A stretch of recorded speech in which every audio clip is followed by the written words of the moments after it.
So.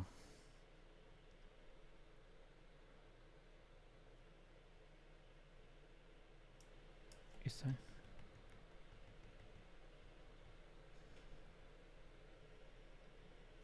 Ich glaube, da ist jetzt keine Sound, oder? Was ist das denn jetzt hier?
Hello, my friends. How are you doing? Whoop. There's a little bit of a feedback loop here. 1 second. Let's kill the music. There we go. Hi. How are you doing? I hope everybody's here. Let's see the chat real quick. Woo. Lots of people. Okay, cool. Hi, Eric. How are you doing from Vienna Meidling? Hi. Thanks for joining. Damien from Czech Republic. Hi. Lulila, sorry. Hi, how are you doing? Diana, hi from Ireland. Jens from Germany. Brimp from Cornwall, UK. Hi. Mousemate, hi, how are you doing? Thanks for joining. South Bay Creation, sorry for that. From San Diego, California. Hi, how are you doing? Sabine, nice to see you again from Portugal. Jay from Manchester, UK. Hi. Again, Eric. Hi. Okay, I hear you. Okay, that's good. Really good. And Lay is also here. Is that how you pronounce it? Lay? Like the chips? The snack, it's what the best chips ever is Lay chips. Hampshire, England. Hi, how are you doing?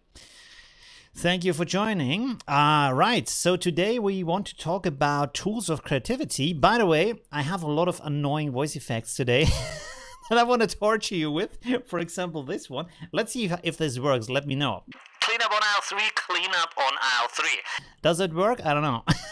You have to tell me. I tested it, but I'm not sure if it's in the live stream or not. It's all a little bit, yeah. Let's put the chat back here. Okay, so we have some, creative stuff today. All these tools. Oh, I have to close my chat here too. We also have the weekly challenge. Lots of cool entries this time. So yeah, there's a lot of cool stuff to look at. There we go. Okay. So yeah. Does this work? I hope it works. Okay, cool. Let me close this real quick and refresh the chat room here. Pop out. Okay, there we go. Good. It worked? Okay, that's awesome. Pronounced Lee? Really? It's pronounced Lee? Okay, that's interesting. I didn't know that. Hi, Roland, from Sandy, Utah.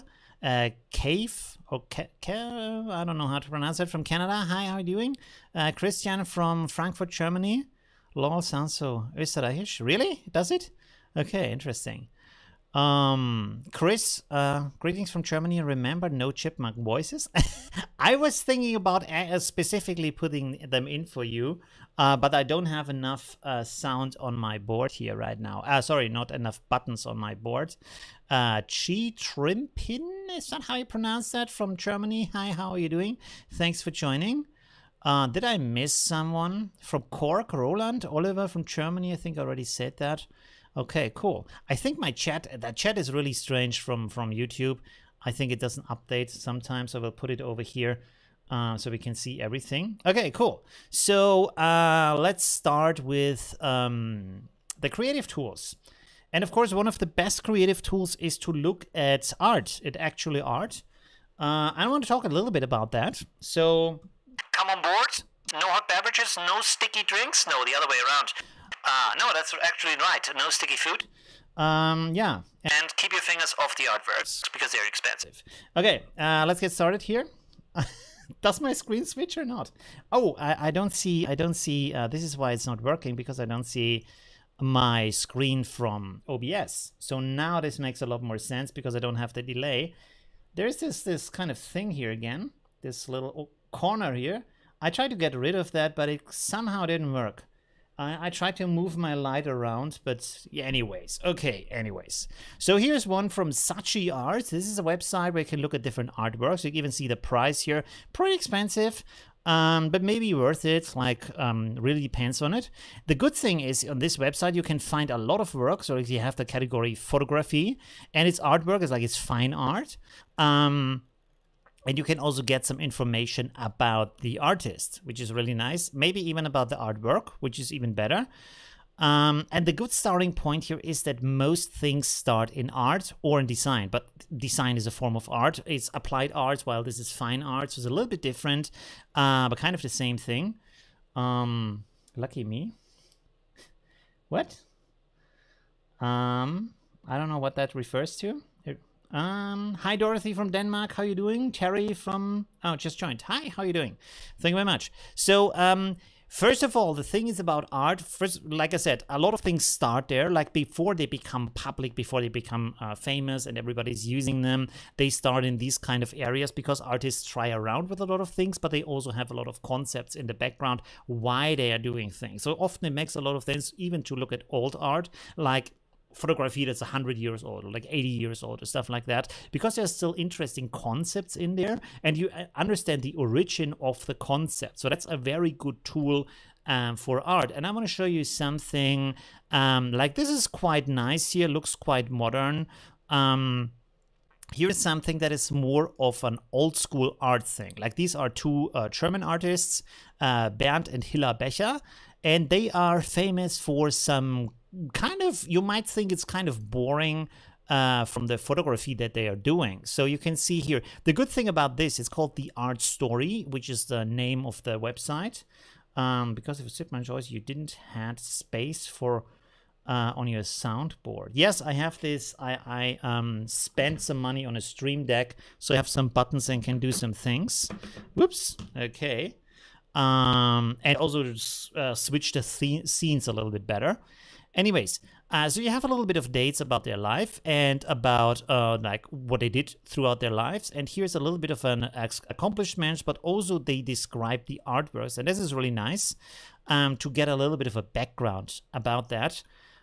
And here's also, when you click here, open influences, you see other artists. And this is really valuable because this will give you basically an endless growing root of different artists you can look at throughout the centuries, right? Who has inspired and influenced whom, and you can get some ideas from that, right? So that is really, really helpful to get a better understanding of art. To watch now, so I look back for the record. That's cool. Thank you for Damien. Hi, thanks. That's okay. Don't worry about that. That is good. Okay, anyways. What was I about to say? Oh yeah. So you can read about the concepts behind that. And so Pitheads, this is the work they are talking about here. Like, it's a series. I think there's more. There's not just this work here.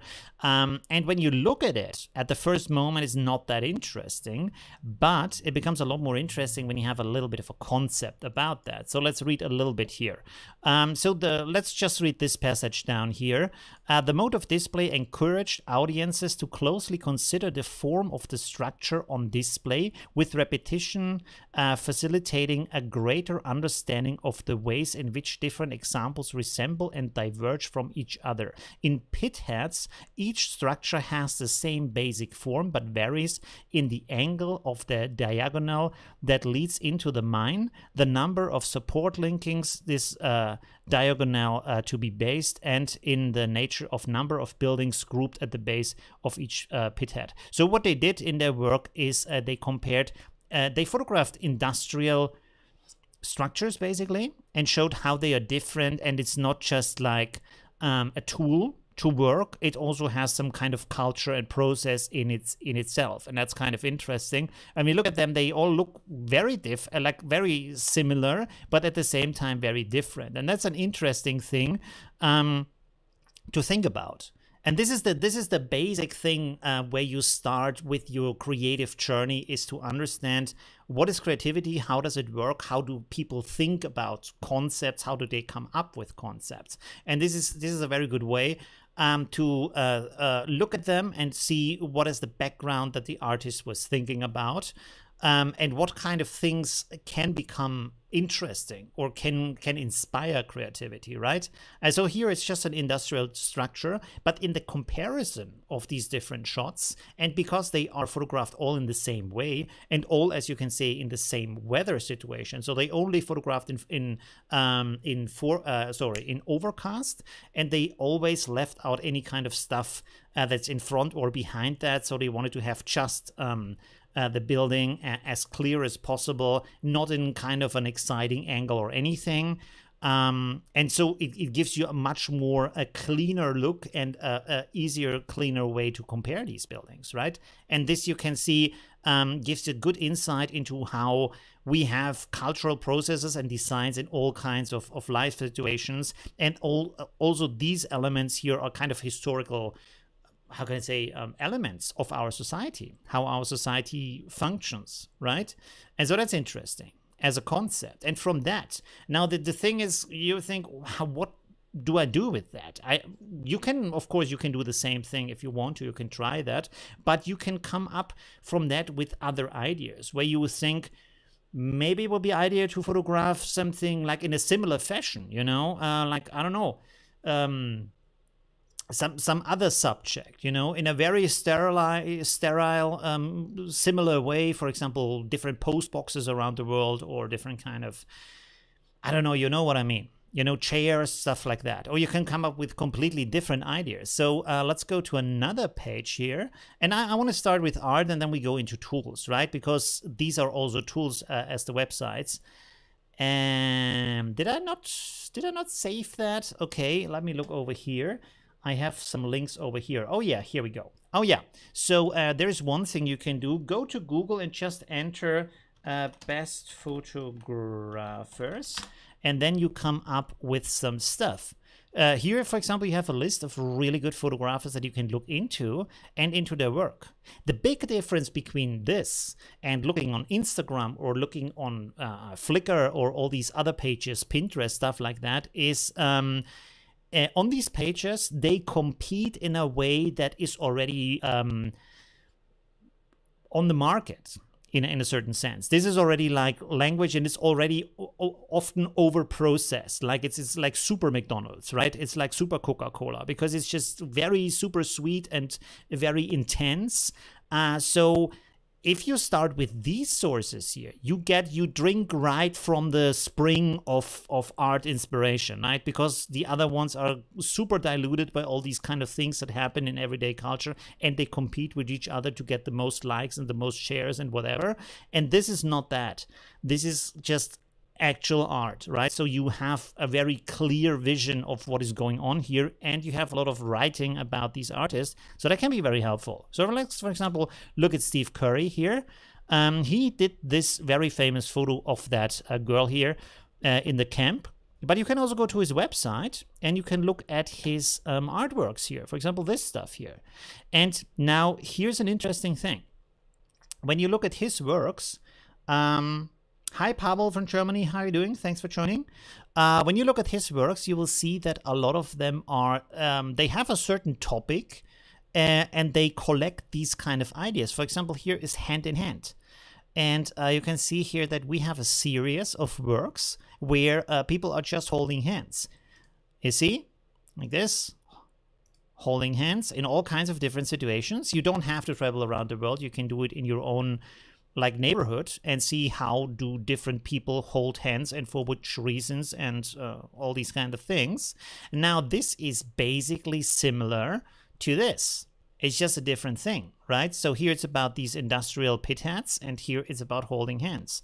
But it's a series that is comparing a cultural moment, right? It's comparing a cultural thing that is happening. And why is it happening? How is it different from happening? Of course, this is a lot more emotional than this here. But still, it's interesting. So you can come from this kind of concept of comparison to this kind of concept of also comparison of a different kind of thing, right? And so this is kind of a good starting point. You can see from already just looking at two different artists, you have a good idea of what you could do, basically. You can photograph, for example, people looking out of windows at, I don't know, whatever, the traffic, the playground, any kind of reason why they look out of a window. Could be an interesting work, right? Stuff like that. So this is a really good start for inspiration. See, here's a helping hand, for example. It's very different. Yeah, it's a lot of different, like this is also nice with the comparison here, old and young, stuff like that.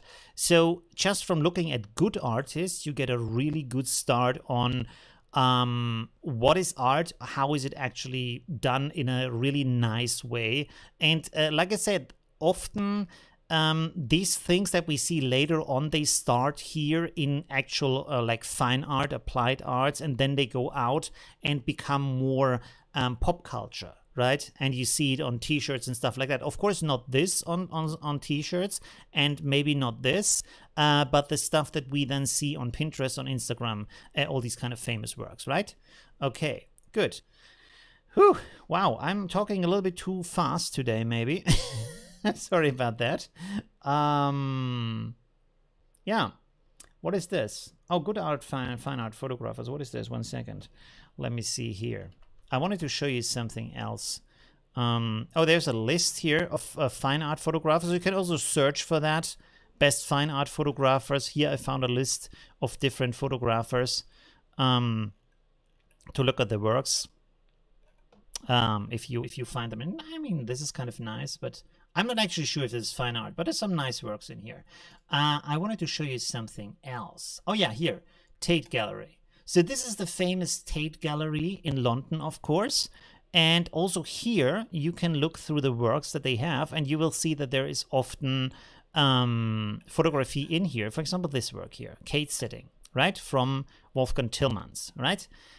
So this doesn't look like much as a photograph. But again, that's not so important, because when you look at the concept, it becomes more important, right?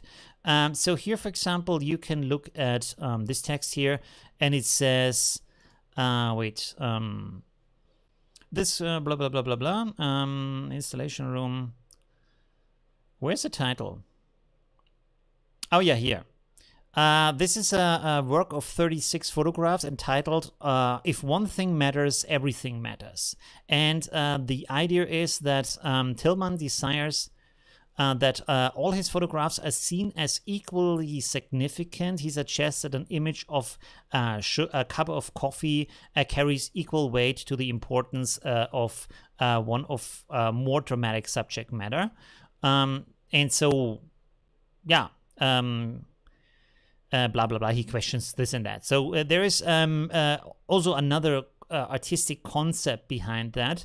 And in this case, it's more about the comparison between why are certain things more or less important, or should we actually value them in the same way, look at them in the same way, especially as at artworks, right? Is it a better artwork because it contains something that grabs your attention or that is more important as a subject, like Kate here, or is a cup of coffee equally interesting as an artwork, right? Sabina says the problem I saw is the permission for from the people. Do you think he asked before he's allowed? I don't know, actually. I have no idea if he asked the people before. I mean, there's different laws in different countries, and also I have no idea. Maybe he asks them afterwards if he's a professional photographer. As a tourist, often you don't ask. If it's for private use, you often don't ask. I don't feel comfortable with that. I tried that, especially in Asia. I was thinking like, hey, I could take photos like this. And then I was walking around, I was walking around several days in Bangkok, and I didn't take any photos because I just was too shy to take photos when I didn't ask the people, but I was also too shy to actually ask them, so I didn't take any photos of people. Like I took some photos when I was really far away. That was kind of okay. But I don't feel very comfortable with that. It's really like street photography is a very uncomfortable thing. But if you do it as an art project, like this, for example, of course, you can ask the person beforehand if they want to be photographed, right? So that's okay.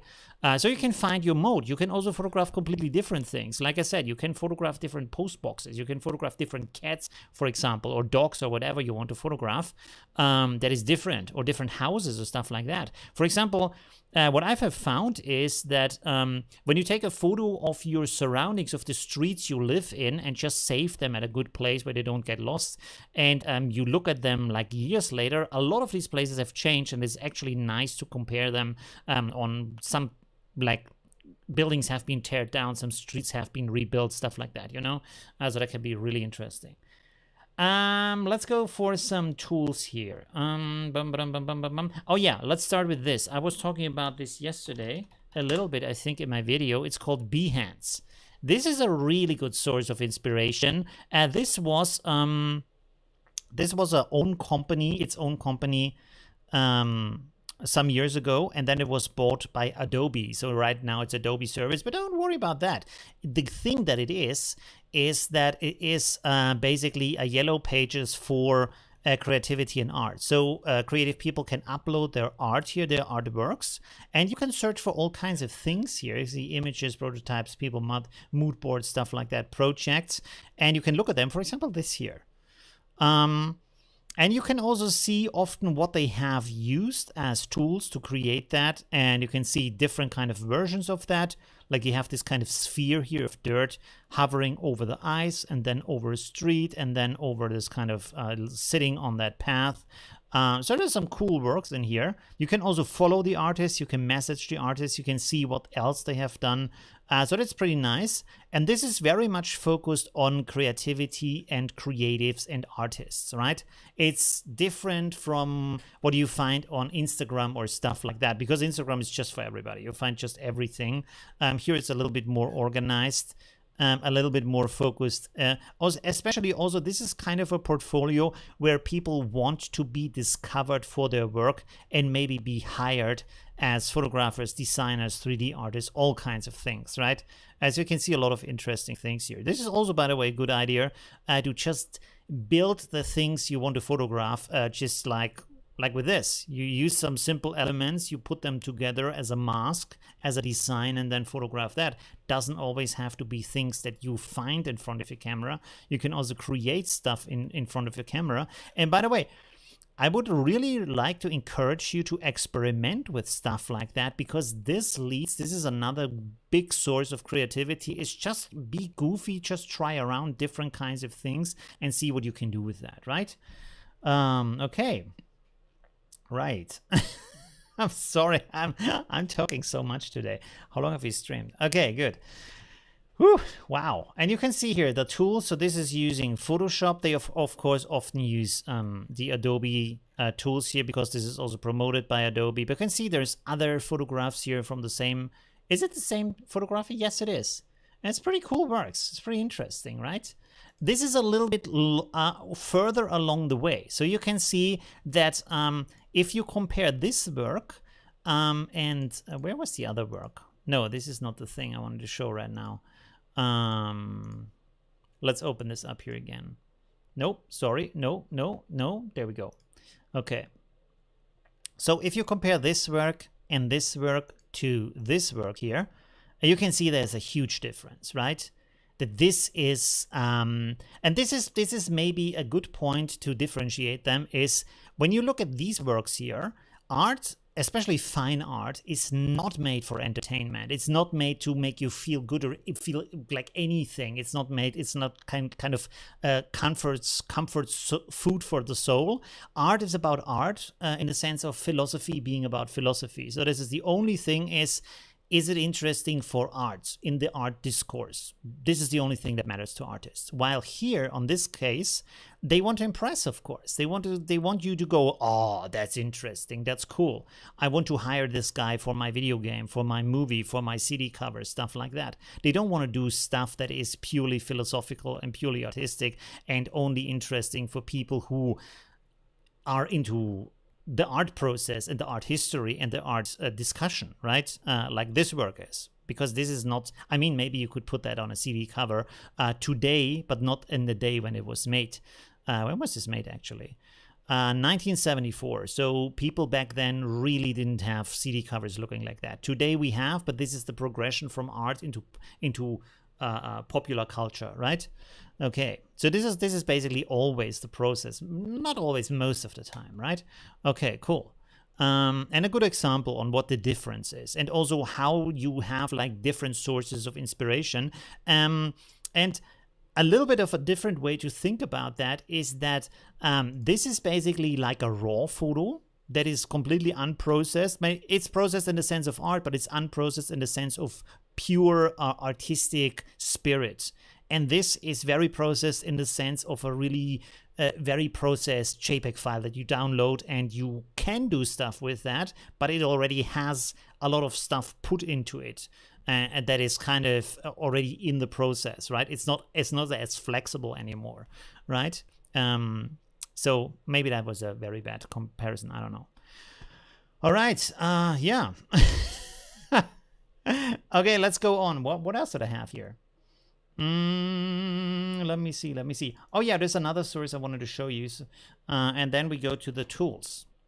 This is from WeTransfer. WeTransfer is a service where you can upload files, and then other people, you can send them the link, they can download it. But for some reason, they have a really good art blog, and you can go there. It's called wepresent.wetransfer.com. And you can see here they have a lot of works in here that you can click on them and look at them, what they are. From all kinds of backgrounds. And by the way, this is another thing that I want to suggest to you. Look at all kinds of artworks and artistic backgrounds. It doesn't matter if it's a painting or if it has like a sketch or a 3D animation or sound or, I don't know, a performance, a theater play, or a book, stuff like that. It doesn't have to be a photo to be inspiring, because you can take a lot of inspiration, a lot of interesting things from all kinds of sources, right? So don't be limited by that. And you can see here's a lot of interesting stuff in here, and you can also read about that. So this is a really good source also, I found, because they have really crazy artworks like this one here. They often have a lot of stuff that is like really eye-catching and really strange from what the people are doing. And at the same time, they have a lot of text here writing about that stuff. So that's also pretty cool. So you learn a lot. This is a really good source. Let me put that into the chat right now. Boom, there you go. So you can click on that link and bookmark that if you want to. Yeah, and as you can see here, lots of stuff from all kinds of backgrounds, all kinds of ideas. So that's pretty cool.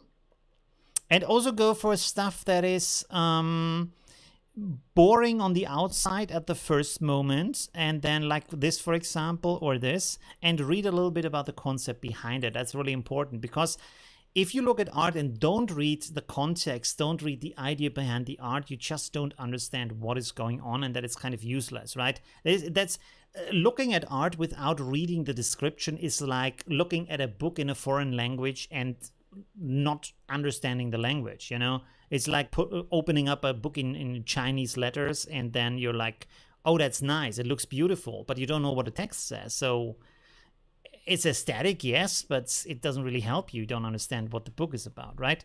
Okay, good. Let's go to the tools. So here is one that was suggested to me by Christopher from my community, and this is a really, really cool tool. It's called PureRef. And what it is a mood board, basically, where you can just drag stuff from the internet, from your browser, into that board and just build up. Let me see, I have one here, PureRef. There we go. Where does it open up? Oh, it's empty. Okay, interesting. Wait a second, I have to load the last thing that I created. There we go. Okay, cool. So you can see I created this board here. Now, I have dragged out all these from Pinterest, different kind of comparisons of angel pictures, just as a test. And you can see, like, let me rearrange these a little bit, like mess them up, just to drag them in here. Maybe also resize them a little bit, just like you would when they come from the internet. Just have some different stuff here like that. Okay, cool. So now look at that. I'm going... Did I say the name wrong? Christoph. Oh, sorry, Christoph. Christoph is the right name. Thank you for telling me, Christoph. Okay, so what you can do here is you select all of them, then you right click and you go here to image, and you go to normalize height. Boom, and now they all have the same height. And then you go here to image, arrange, optimal, and boom, they are sorted for you. And you can zoom in and out because this is an endless canvas. The canvas grows by adding pictures. So you can see here this a little bit brighter gray thing, that's my canvas. If I put this over here, you can see how the canvas is growing. So this will grow as big as you need it to be, and you can then always arrange your pictures. There's probably also a shortcut to do that. Optimal, boom, you can also arrange them by name, stuff like that. And you can zoom in and out. This is also cool. Even if the pictures are small, you can still zoom in, and they have the original resolution. So no matter how small they are on your canvas, they will still retain their original size. So this is a really, really nice tool for finding stuff, right? Let's close this. Yes, save, please. Okay, cool. Good. So, and this, by the way, you can have this for free. You can also like donate some money to them for using that. You can see Windows, Mac, and Linux. I don't think it's for iPad, but it's better for desktop, I guess, anyways, because I'm not sure how you would drag something, a picture from the browser into that thing on the iPad. Maybe on split screen mode or something like that.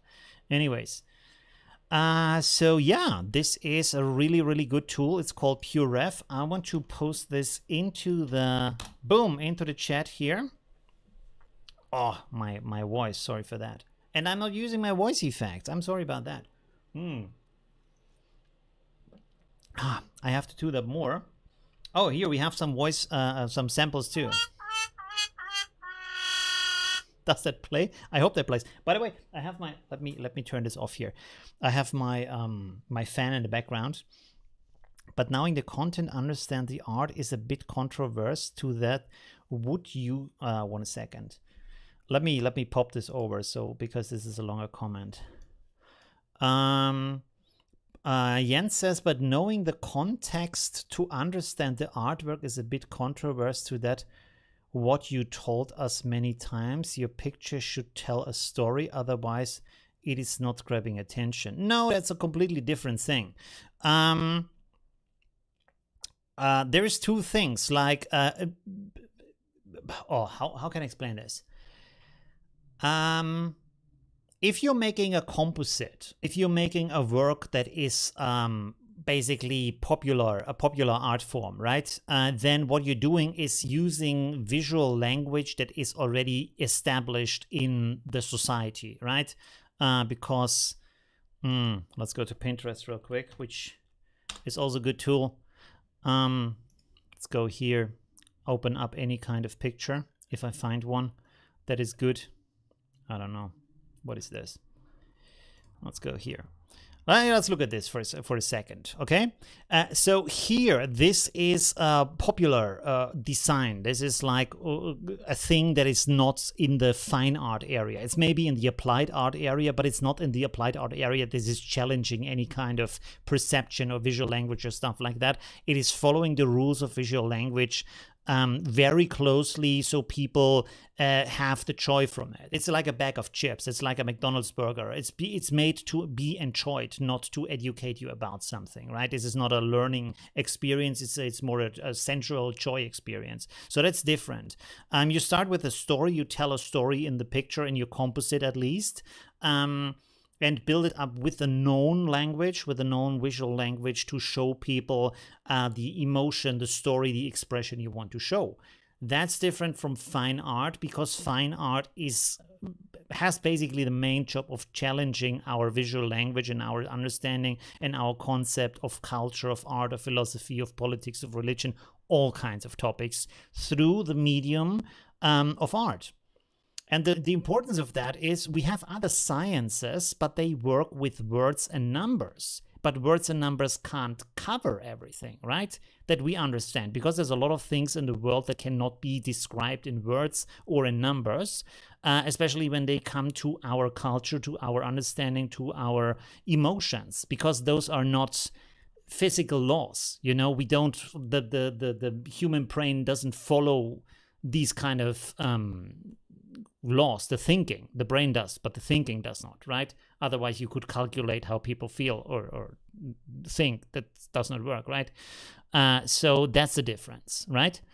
And art, because you don't know art, because art tries to break with all of this, you don't know what an artwork is about before you read about that, right?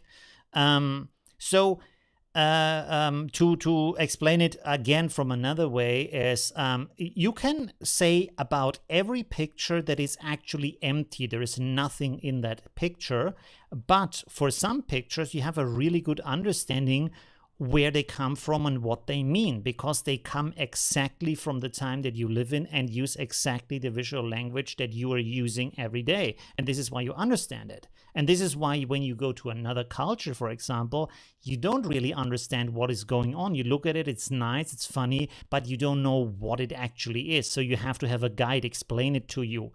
And when you are here, you don't have to explain, oh, this is a church, and this is like, here you kneel to pray. You don't have to explain that because people know about that. But you don't know when you go to another culture or something that you don't understand, you don't know what that is. It's kind of a thing you're like, okay, what are you doing here? Is that like a table for eating, or like what is that for, right? It's different, okay? So when you produce something for your own culture, you try to use these kind of visual languages. I'm explaining this way too long. I think it's already clear what's going on. Anyways, what is the next tool? Go on, by the way, to use questions. Oh, there's another one thing from Pavel. About art, there is a sentence in Germany. Ist das Kunst oder kann es weg?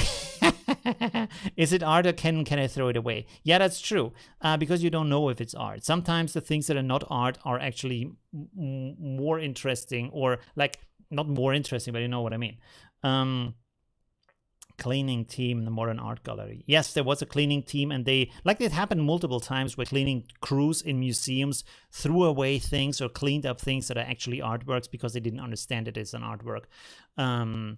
And that's okay, because art can come very close to reality, and because of that closeness to reality, question things about reality, right? So, and this, by the way, this is also, let me switch over here real quick. So there we go, big screen. Clean up on aisle 3, clean up on aisle 3. No, what was I saying? Let me think about. Oh yeah, there's two sayings that most people outside of art misunderstand. So these two sayings are everybody's an artist and everything is art. And of course, this is not what it means, because they lack the second part of that meaning. They only have like the first part, but not the actual like purpose of that saying. What it actually means is that an artist can use everything in his work. And this is why everything can be art, because everything can be used inside of art. But it doesn't mean that everything is art on its own. It still has to be made into art. But everything that you find, everything that's out there can be art. This is what that means. And this is also about the everybody can be an artist. It's not that everybody is an artist per se, but everybody can become an artist through his actions, through the things, but he still has to be an artist at the same time. So not everybody is an artist by just being born, right? This is not what that means. The banana on the wall. The banana on the wall was quite interesting, right? It was a little bit of the what is that guy? The graffiti guy Banksy. It was a little bit Banksy style. But it was still interesting, right? Like, is it art? And if he's eaten it, is it still art after eating it? If you replace it, would that be still art? Or has it only to be the original banana? Because there's artworks that kind of just break down over time, or they are just like an idea, a concept, right? Do you need the original work or not? Right? It asks a lot of interesting questions. Also, it critiques the art market, of course. So it's a pretty interesting work, actually. And it catches a lot of attention at the same time, which is also pretty cool. The Invisible Statue is my favorite. I don't know the Invisible Statue. I've never heard about that. And if you do something weird in art, you can be star of the trend because everybody tries it as well. Yeah, there is like, of course, if you inspire a lot of people, then a lot of people will follow that and, of course, be inspired by that. Like in all kinds of things, like music and fashion and cooking and clothing and all kinds of things, right? Traveling also. This is why we have sightseeing points, because someone said, hey, there is a beach, you need to see that. And suddenly everybody needs to go to that beach, and they build a lot of hotels there. And suddenly it's the crappiest beach because everybody goes there, right? But this is how we function. By just like someone is doing something, we think, oh, that's cool, and then we try it too, right? For example, I want you to try to eat watermelon together with feta cheese, with the goat cheese, both together. Mwah, it's so good. Anyways, let's go back here to our stuff here. Okay. Where have we been? Sorry. What did I want to show you? Oh yes, I want to show you something. 1 second. This is a really cool app. Again, Adobe, I'm sorry, but I mean, they do a lot of stuff because they have a lot of money, right? The money has to go somewhere that people are spending on that. By the way, let me switch over real quick because I have to look for that Instagram blog that I have. What is it called? I have forgotten. Let me see. Can I switch my profile here? Oh my God. Oh yeah, there we go. Okay, I'm back. Good. Is the screen back there? Okay, cool. All right. I have not used my voice things because I'm talking so much. Garau created invisible statue and sold it for $15,000. Woo, that's impressive, right? Yeah, that's pretty cool. Yeah, all right. I have to look that up. That's pretty cool. Anyways, here we have this app. It's called Adobe Capture, actually. There it says Adobe Capture up here. It's for the apps like iPhone, and it's also for Android. And what it does, actually, it's a vectorizing tool. But the cool thing here is, first of all, you can photograph all kinds of designs, and this is turning it into vectors that you can then edit further in Affinity Designer or in Affinity Photo 2. You can also create brushes from that, as you can see down here a little bit in that picture. You can also create or search for fonts, and you can sample colors as is indicated here by these rings. So you photograph something and it will create for you a color selection that you can export as swatches. This is better with Photoshop, but I think, I'm not sure, I think it also works that you just save it. You can also just take a screenshot. If you cannot export it at all, just take a screenshot, mail it to yourself, and then color pick it in Affinity Photo as a workaround, right? By the way, this is what photos look like when you do it with the vectorizing software. And that's pretty cool. This is from my own blog that I did through the, I did it a little bit, like a short time through the COVID lockdown. And you can see it's really, really cool. You can do really cool things, play around with contrast and perspective and stuff like that. Look at how beautiful the hairs are from my beard, how this kind of structure. And this is actually a vector file. You could download that, edit it further, or make a nice print from that. Like, do you want to have a shirt with my beard on it? Because we could do that. This one here. That looks like something else, but it's actually my beard. Okay, anyways, look. I mean, it's cool. I like it. I like the aesthetic, and it's really, really nice. Look at this one. It's really cool. It looks so absurd, but at the same time, it looks like artwork from a really good sketch artist, you know? So I really enjoy this app. Look at that. Look how cool that looks. How also, like, I don't know, I like these grittiness. Like, look on my nose. I look like it's I'm a little bit of a zombie at the same time, so it's really cool. Very, very nice. I really like that app. You can have a ton of fun with that. Here is my kitchen reflected in a spoon and my eye next to it. So you can do from this, and this is also what I like about that, with the abstraction that it's doing while it is trying to vectorize the photo. You can find a lot of very interesting structures to play with and to do some other creative things with that. So that is a really, really good tool, and it's completely free at the same time. It's called Adobe Capture. You don't need to have, I think maybe you need to have an Adobe account, but that's for free. And the app is for free too. Anyways, what were we talking about? It looks cool. Didn't knew this app yet. Yeah, that's a pretty cool app. So use that. Really, really good for inspiration. I should take more photos and post it to that page because I really enjoy that. Look at all these cool works here. This is really nice, right? I really like that. Sorry that I'm like self-patting my own shoulders, but yeah, sometimes you do great art. Okay, anyways, what else do we want to talk about? Oh yeah, you can find a lot of filters online. This might also be a great tool of inspiration. One, of course, that I have presented in a video on my channel is called Gimmick or Chimick. I think it's called Gimmick. The founders, the starters, the creators of Gimmick have actually been in my live stream several times. So they are really nice, and it's free. It only works on Windows. Yeah. So yeah, you can check out this video that I made about that. 1 second. There we go. Bloop. And you can use it in Affinity Photo on Windows to create all kinds of, where did I put that? No. Oh, there we go. You can do all kinds of really crazy, really cool effects. As you can see here, like, let's click on something. You can't click on that stuff, really? Resources, community.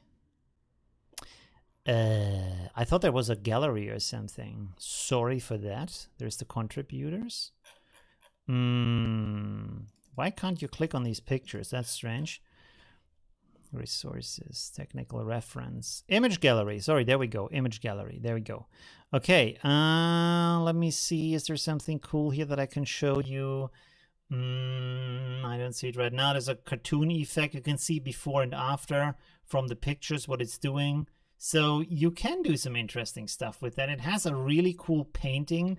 Oh, this one. A lot of people love this effect here, so it can do that. That's pretty cool. It also can do pixel sorting, what people have asked me repeatedly that I show. So I should do a tutorial on that with Gimmick or Chimick, but it's just for Windows. So that's maybe the downside. This is the cartoon effect here. So I can do some really, really cool stuff with that. Yeah. Oh, there's more here. One second. Deformation, filtering, pattern, 3D mesh, stylization. Oh, look at that. Look at that. Here, this is the original picture, and then you have this kind of Van Gogh style here, and then this is creating that picture from that. Pretty cool, right? Here's a Kandinsky style. Really nice, right? And this is a free filter that you can use. Very nice. Here's another one with the style from Braque, I think. Very, very cool. So yeah, you can do a lot of different art styles. You can also do drawings. Okay, cool. Oh yeah, I have already linked the video. So these are some really nice tools to look at. By the way, next time in my live stream, we're going to do a composite again, or we do like photo editing, not a composite specifically, but photo editing in a composite style, but more in the, you will see, it's going to be really cool. Is there something else I wanted to show you?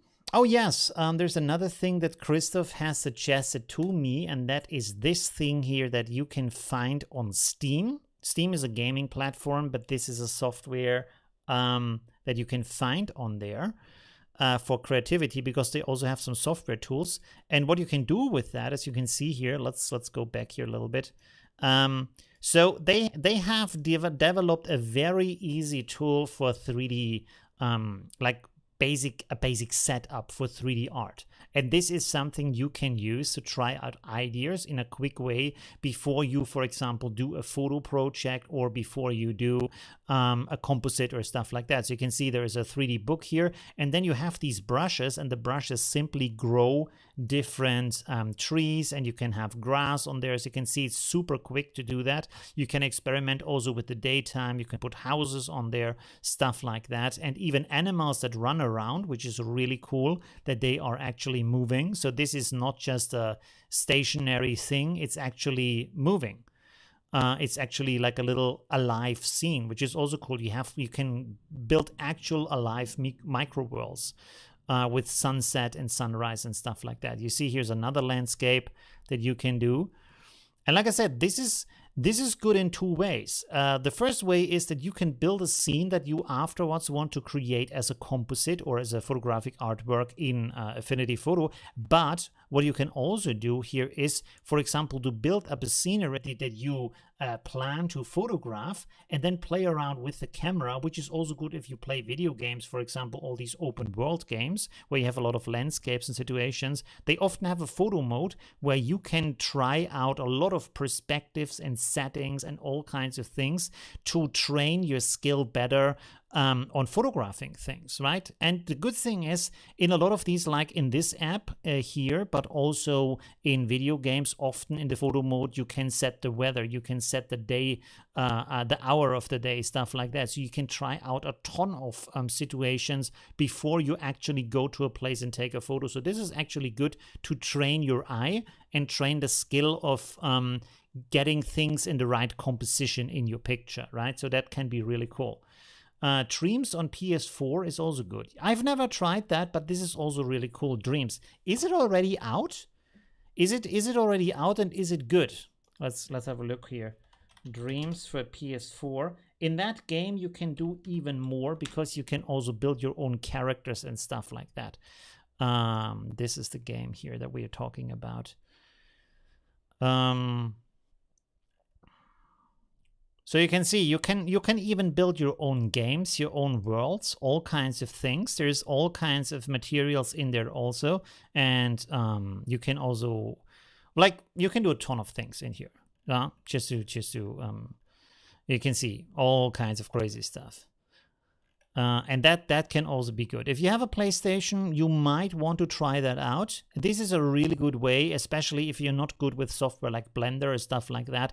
This is a good way to just sketch out ideas before you actually create them in Affinity Photo or another program to have a quick access. I think here you need to invest a lot more time because it's more complex than the thing that I showed you before, the Flowscape software, but it's also a good tool. And like I said, you can do a video game, you can do an experience that is actually happening and share it with people, right? So that can be really nice. See how different it also is from the artistic style, which is also interesting because not everything you do in Affinity Photo is a photo, right? You can do all kinds of designs and styles. I see here, stylized stuff. So really, really nice. Okay, cool. Wow. By the way, I wanted to ask you, is there, do you have anything you want to suggest that I look at, like dreams that was suggested by the chat? Is there, whoops, where are we now? Is there anything else you want to suggest that we look at? Please, let me know. We can look at that. And if not, we can go over to the review of our weekly challenge. By the way, also let me know, please, do you enjoy these kind of streams, or do you rather want to see me work on works in Affinity Photo in different kind of software, Nick collection, stuff like that, rather than having this stream? Because this is the second stream where I'm mainly talking about stuff. I'm not sure that if that is something that's interesting to you. So let me know. And at the same time, I'm going to have a little sip here. There we go. I wanted to do more with the voices. I didn't do that. By the way, I have a laugh track. Does it work? I think it does. So we can have some fun too. Okay, cool. The AI stuff, Art Breeder. I showed Art Breeder last time, but I can show it really quick right now. Art Breeder is really, really cool. And what you can do here is you can create these kind of things just by clicking and combining them. This is one of the easiest and most approachable ways to actually create different kind of designs and stuff like that. For example, you can use this here. Okay, I have to log in. 1 second. Let me switch over here to the big view so I can log in real quick. There we go. Okay, and I'm back. There we go. So let's take this landscape here, for example, and then you can crossbreed. I really think they should change that because it sounds a little bit messy. Clean up on aisle 3, clean up on aisle 3. So, but you can do that. So what was I talking about? Oh yes, you can for example click here, and then you can no, that was wrong. Sorry, that was the wrong one. Let's go back here, and then you can click on crossbreed, select image, and it should random. Yeah, it should suggest to you other scenes like this, and then you can combine them. So I can, for example, click here, and then I get a combination of both. And you have these two sliders here, content and style, to see what kind of results you want to have. So this is the new picture that we have created from the old picture. You can see it's different than both, and it's a new scene. And you can download this and use this as a starting point where you do, for example, photo bashing, stuff like that. Let's use more of the content from the left picture, but keep the style. And there we go. So now we have a little bit more of that structure here and stuff. And you can see here, like if I zoom into that, with a little bit of imagination, you can come up with all kinds of different ideas. So this thing here on the left side, it could be a lot of things. Like it could be a really big Land Rover, like different stories high with people in it. It could be a big house standing there. It could be a fallen robot or a fallen giant that's lying there on the ground. Different kinds of things, right? So you can come up with all kinds of ideas of what is actually happening here in these kind of pictures. And you can still, of course, mix them with other things if you want to. So you can, sorry, I did it wrong again, but anyways, you know what I mean. Let's, for example, click on this one here, combine these two, and you can come up with really cool things. I showed this in another stream already, so I'm not talking about this for too long. Wow, this is very different. Let's go here with the content, more of the left side. And it's fairly quick too. So you can see now we have this, but with the style of that picture, with the color style here, and also the buildings here in the background, they look a little bit more organic, as you can see here. They look a little bit more like actual stone with some vegetation on it. And this could be a city here. So really, really cool. And you can save that, of course. You click here and save, and then it's in your collection of the things you have done, right? I would compare composite testing software effects and secret sauce rather than more theoretical streams. Okay, that's good. I should do a vote on that also in my Facebook group. Oh, by the way, there's another thing that I want to point out here. Let's go to my website real quick. Olivio, there we go. Okay. There we go. I hope this works. I think this works. So here's my newsletter, by the way. And I started, like, I rework my Patreon, I rework my newsletter, so I want to have like a much better interaction with my community. And here is the thing, like a lot of you, let me switch over here real quick.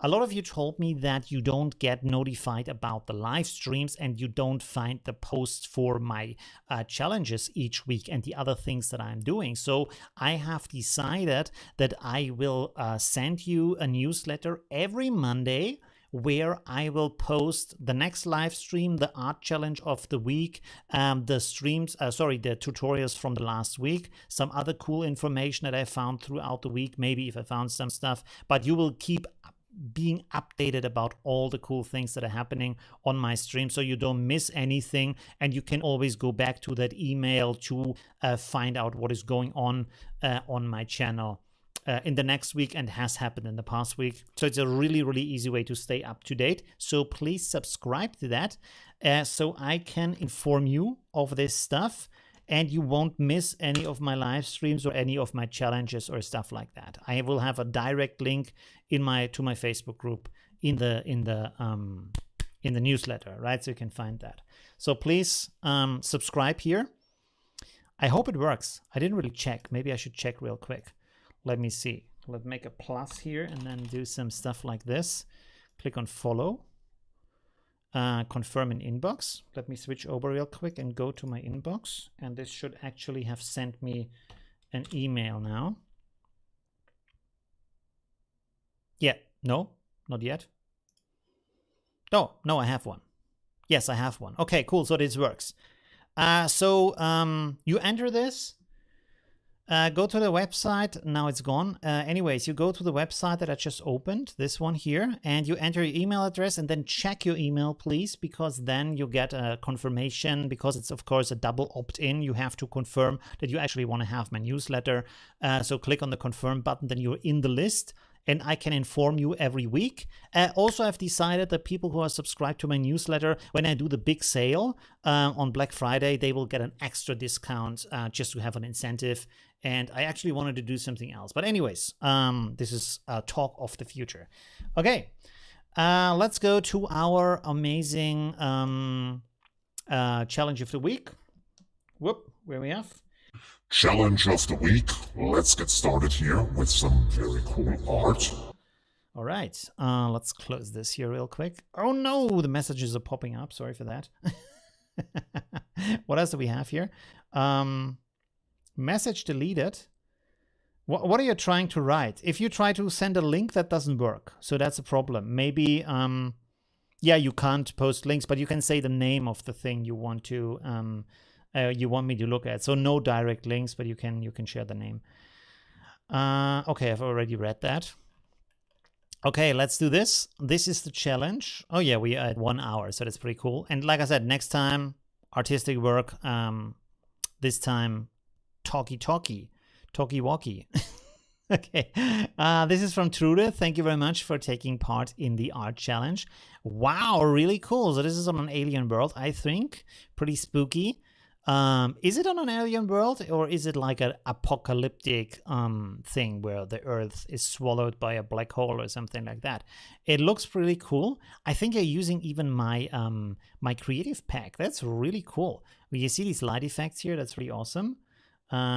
Be a patron. No link sent. What do you mean no link sent? Be a patron? You mean in the newsletter I wrote about Patreon and there was no link in there, or what? I'm not sure what you mean by that. Please give me some more information. Okay, anyways. Oh, Lost on an Alien Planet, it says it here. I made an Affinity photo, Cinematic City LUT. Wow, cool. So you use one of my LUTs. and HSL and light from the pack. Awesome, really cool. What tools do you use most often when editing photos or composites? Mainly Affinity Photo. Like I'm also, this is, by the way, this could also be an interesting live stream to show off all the tools that I'm using, because mostly I use Photolabs for RAW. I use Adobe Bridge for sorting my photos, Photolab for editing the RAWs, then Affinity Photo for working on the picture, and then for like creative effects I use Nik Collection, also for cleaning up the picture. Maybe before I put it in Affinity Photo, I use different parts of Nik Collection. I can show you that. Oh yeah, suggest to be a patron. I want to maybe wait for that because I did the survey, which was really insightful. Thank you very much for everybody who took part in that survey on what kind of rewards you wanted. And by the way, it was also really good to see that the patrons who are already supporting me want the same stuff as the people on Facebook and YouTube. So there is a similarity, and that is really good. To have that, and now I know which are the things that you are looking for, and I can put that as rewards into my Patreon blog. So there will come a lot more stuff in the coming weeks. I still have to figure out how to do it from the time and what kind of things I select from that list, because I made I think 16 different suggestions. So I will select the top choices from you, but I need to figure out how to implement that, what kind of tiers get that reward, inform the Patreon. So it's a little bit of a process. The pet should be evil. I'm not sure what that means. Oh, okay, I know what you mean. Streamlabs did that to me on Sunday. I wouldn't let me say anything without it saying I sent a link. Really? So you didn't send a link and it still did that? That's strange. That shouldn't happen. Anyways, let's go back to this work here. Really cool. I also really like that you reduced that to 2 colors here, so everything is very consistent. Everything fits very well together. It looks a little bit like a vintage poster design because everything is like very brightly lit and very evenly lit, which is really cool as an artistic design, as an artistic look. I really like that. If you want to have it more realistic, I would suggest you go in there with a layer for dodge and burn. Like I said, like I always do, use a pixel layer, set it to soft light, use a brush that is either darker gray or lighter gray to make things lighter or darker, and then paint in shadow situations, light situations. And with that, you can, for example, create really nice light, or you use the curves adjustment, make things brighter, invert the mask, then paint in the areas you want to have brighter or darker. Like you have to have 2 curves adjustments for that. And that way you can do really cool light effects if you want to. I need to do a tutorial about that too. Okay, cool. Let's go. This was from Ture. Thank you very much for that. Really cool. Oh, wow. Cool. Is this using also one of my packs, the vintage pack? I'm not sure about that. So that's really nice. By the way, I asked before we get started here, if you didn't follow my challenge, and I do a challenge every week with my community, this is the photo I suggested to you. It's a very plain photo. There's nothing special about it. Whoops, sorry. And the reason I chose that is because this gives you a lot of opportunity to do all kinds of things with that. Sorry for that. You can do classic photo editing if you want. You can just change the color of the bus. You can just change it into like a night picture or a sunset picture, stuff like that. Or you can do some crazy photo composites. It's really up to you. So for example, in this work here, we can see that there was some foreground foliage added, some birds in the background, and some vintage analog overlays here. So that's pretty cool. And it's very different from the other work that we've seen here with our alien planet. So this leaves open a lot of opportunity to change it in all kinds of ways, depending on what kind of thing you want to do artistically, right? Okay, cool. So really cool work. I really enjoy how everything comes together. I really like the colors. They look very like actual analog photo colors, a little bit faded already. Really nice edit. Thank you very much, Amy, for that. I don't even have any kind of suggestions what you could do here because it's just, I really like it. It's really good.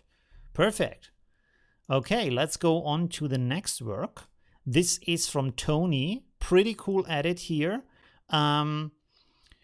And what does he say? Got a bit stuck as the eraser is not worked. I have to go over everything 4 times. Really? Oh, wow. I was thinking to have someone carry the van, but as the eraser is not working, I had trouble with this one. But it turned out really good. Like, you made a very nice selection. It looks really cool how she's carrying it. Again, you can leave it like that. I would maybe make the bus a little bit brighter so you see it better. The big difference here is that the light situation is not really fitting when you look at the girl and at the bus, that a lot of her is in light and then she's carrying the bus, and the bus is not like throwing any shadow onto her. And also the bus is in a different light situation than her clothing is. So you want to paint that in a little bit to make some parts of the bus a little bit brighter, to have some shadow on her. For example, near her body where she's carrying the bus, especially here on the shoulder, there should be some more shadow. This should be darker. You could think about maybe having a clever way of how her face is still, or her head shape is still bright around the bus. So it's not kind of sinking or vanishing into the bus. But on the other hand, if you have the bus a little bit brighter and it's red and the rest of the picture is black and white, that should be good enough of a contrast to see her head in a very nice way. So really cool. I really like that work. Other than adjusting the light situation a little bit, right? Pretty cool. You have some big shadow down here, by the way, on the ground. By the way, if the shadow is so far away, I don't think it would look like that, because it's kind of very, very dark in the center and it's kind of very far away from the ground at the same time. So this would be a very intense dark shadow, especially for the way that it's so blurred on the outside, right? So maybe have the shadow a little bit lighter and then put a little bit more shadow on her body, on her clothing. Really cool. Very, very nice. Okay, cool. Next one by Niels. Let me have a look at the chat real quick. But the word pet should be. Oh, is it just banning the word pet or Patreon? I don't think it's banning that word, right? I hope not. I hope not. Anyways, there we go. So this is from Niels. Really cool. Very nice. When you look at the details here, he made the windows transparent. That is very cool. So you can look through them. There's a little bit of a issue here with the selection around the edges here. So this is on the inside, looks a little bit foggy here on the sides, or a little bit like frozen on the edges, because suddenly it's getting really bright. But other than that, really cool that you can do that. I really like that you have put the font here and the wing onto the side of the van, and the cool old guy singing on the partying on the van roof. So he is having a really good time. And I think like it also looks nice from how the ambient light is on the guy on the van, stuff like that. So it feels like good enough as being in that situation, in that light. So that is really, really cool. Very nice. One little thing about the shadow, maybe, because if you look at the sand here and at the shadow of the grass, the light is coming from the top left side. So you can see all the shadows are going to the right side here, also from the grass, stuff like that. So maybe have the van shadow also go a little bit more to the right side under the van, if you know what I mean, right? Just to make that, because right now the shadow is coming like the light is coming right from the top, so it has to be a little bit to the side. Really cool otherwise. Really enjoy that. Talking of shadows, I have been studying ambient occlusion. Very interesting. Oh, cool. Very nice. Ambient occlusion. Interesting. Isn't that only something in 3D editing? Let me check that real quick. In 3D computer graphics, conclusion is shading and rendering. Yeah, I thought it says like in 3D art. Is there something in Affinity Photo for ambient occlusion? I don't think so, right?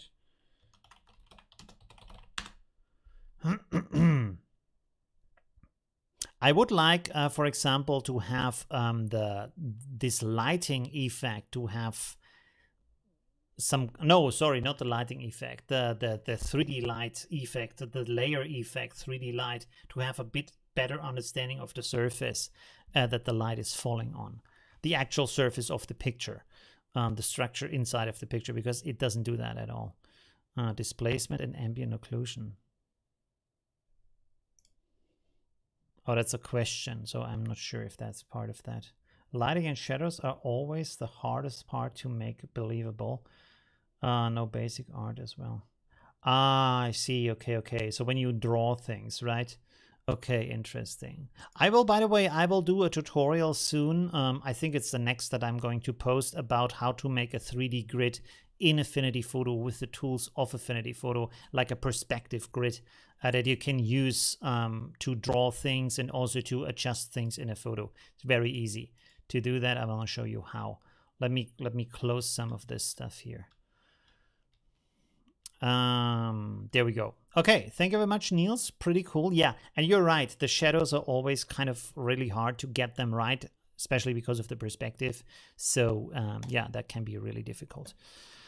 All right, there's the next one. Wow, that is nice. You put a lot of work in that. This is from Julia. I realized that it was very difficult for me to work with natural light. I can't understand where light and shadow should be. That is very hard. It takes a lot of experience to actually know where shadows and lights, especially on a surface, should go. So you can like fake it a little bit, just draw it on there and hope it looks good. And if it's kind of unclear and the shadow is kind of blurry, it often works because it's kind of unprecise, and we are from the eyes not that super good at judging that ourselves. But if the light becomes really precise, then it becomes extra hard to do that too.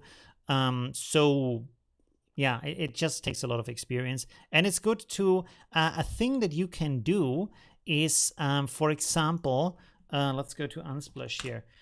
Sorry, that's not it. Unsplash. So you can go, for example, whatever you want to have a light on portrait. A way you can do that is, for example, let's take his face, or let's take his face here. I don't know, any kind of face here that is evenly lit.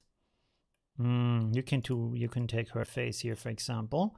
Okay, so what you could do as an exercise is you download this photo here, and you can see it's very evenly lit. There is not very much shadow on her face. And then you take this photo where you have a strong side light here from the sun behind here. And you can see from the surface where the light is falling and where it's not falling, where you have highlight areas and where shadows start to set in, because you can see that this part here is more indented than this part here on the side, right? So this is bright, and then here's shadow starts to creep in, and this often here is the darkest part. So you can start to draw this into here and see if you can get a somewhat realistic effect of that same light situation. Of course, if you compare them directly to each other, it will most of the time not look good. But if you then just try to paint it on here, let it sit for an hour, then come back, just open one picture, look at it, and see if you think it's believable or not, because you don't have a direct comparison, and this will give you a much better judgment if it fools the eye or not, right? So the direct comparison, of course, actual light always wins, but this is, you can train that. You can learn a lot about how light falls on surfaces and how to get a feeling for the surface for light. I'm not good at that either. I have to train that too. This is one of the things I want to really learn in the next months. Anyways, let's go back to this work. I really like it. It looks really like this paradise kind of situation, this kind of dream situation where we have some elements here, like these bokeh balls that, or is a kind of water on the screen, like water droplets. I'm not sure what is going on, but it looks good. And that's, in that situation, much more important, right? And you have all these kind of strange elements here. I'm not sure if you took a finished photo that looks like that, or you put all these elements here in the picture. But it looks really cool. There's a little what's the name of these? Sea lions?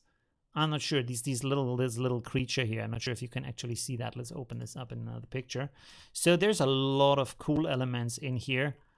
And also this kind of blur on certain elements here in the foreground, in the background, and then you have the elements sharp here in the middle. So a lot of thoughts went into creating that composition, and I really like how the colors, the pictures, everything fits together. And I have to say, I really, really enjoy that we have so many people in our Facebook community with these amazing skills, and in a lot of areas things that I couldn't do myself. This is really cool because we can learn from each other. That's really nice because, as you know, if you look at my works, I have a certain style of doing things. I like more this kind of dark neon style.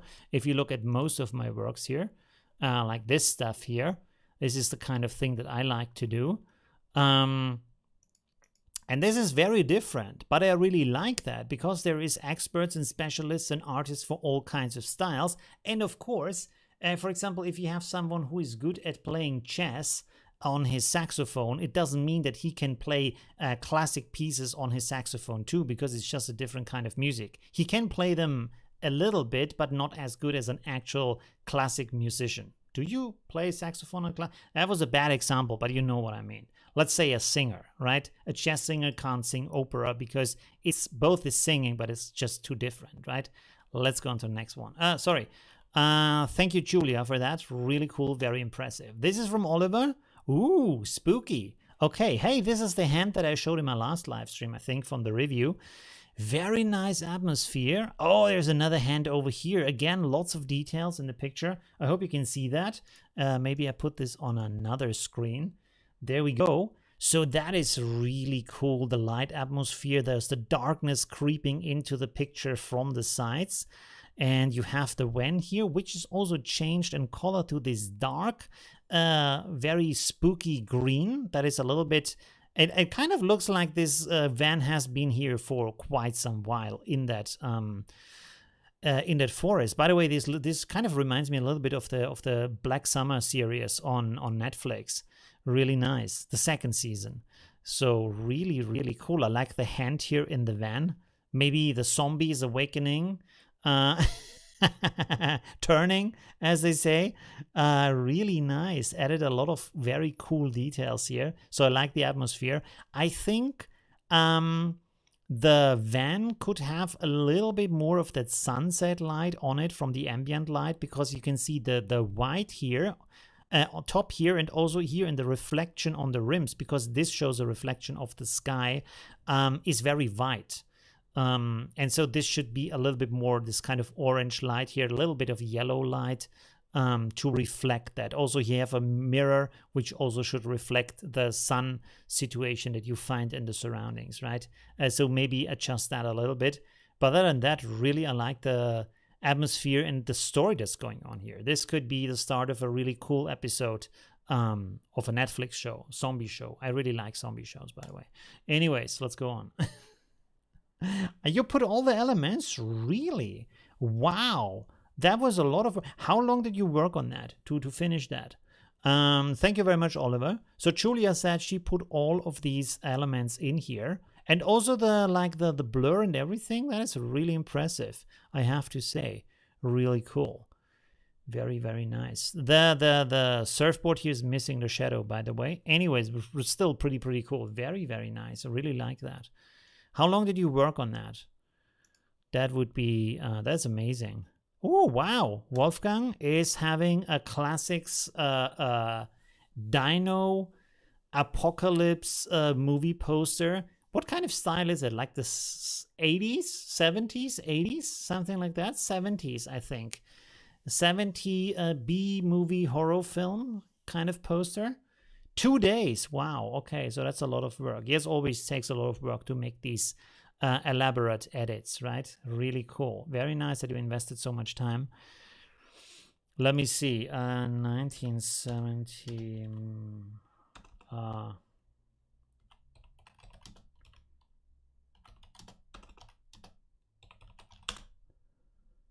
Yeah, that kind of style. This kind of thing here. Okay, these are completely hand drawn. But this, yeah, look at that. That's the style. I like these. I think they should do this sometimes again. For some things, right? They look really cool also this year. This kind of combination of all these kind of different scenes. I think it's much cooler than a lot of stuff we have today with the movie posters that all look similar. Like when you go here, movie posters, they have been so optimized from the marketing that almost all of the movie posters follow the same concept, the same strategy, and it's really annoying. Because they look completely similar, right? So you can see all these kind of big faces, of course, of the main stars. So you want to get people into the cinema.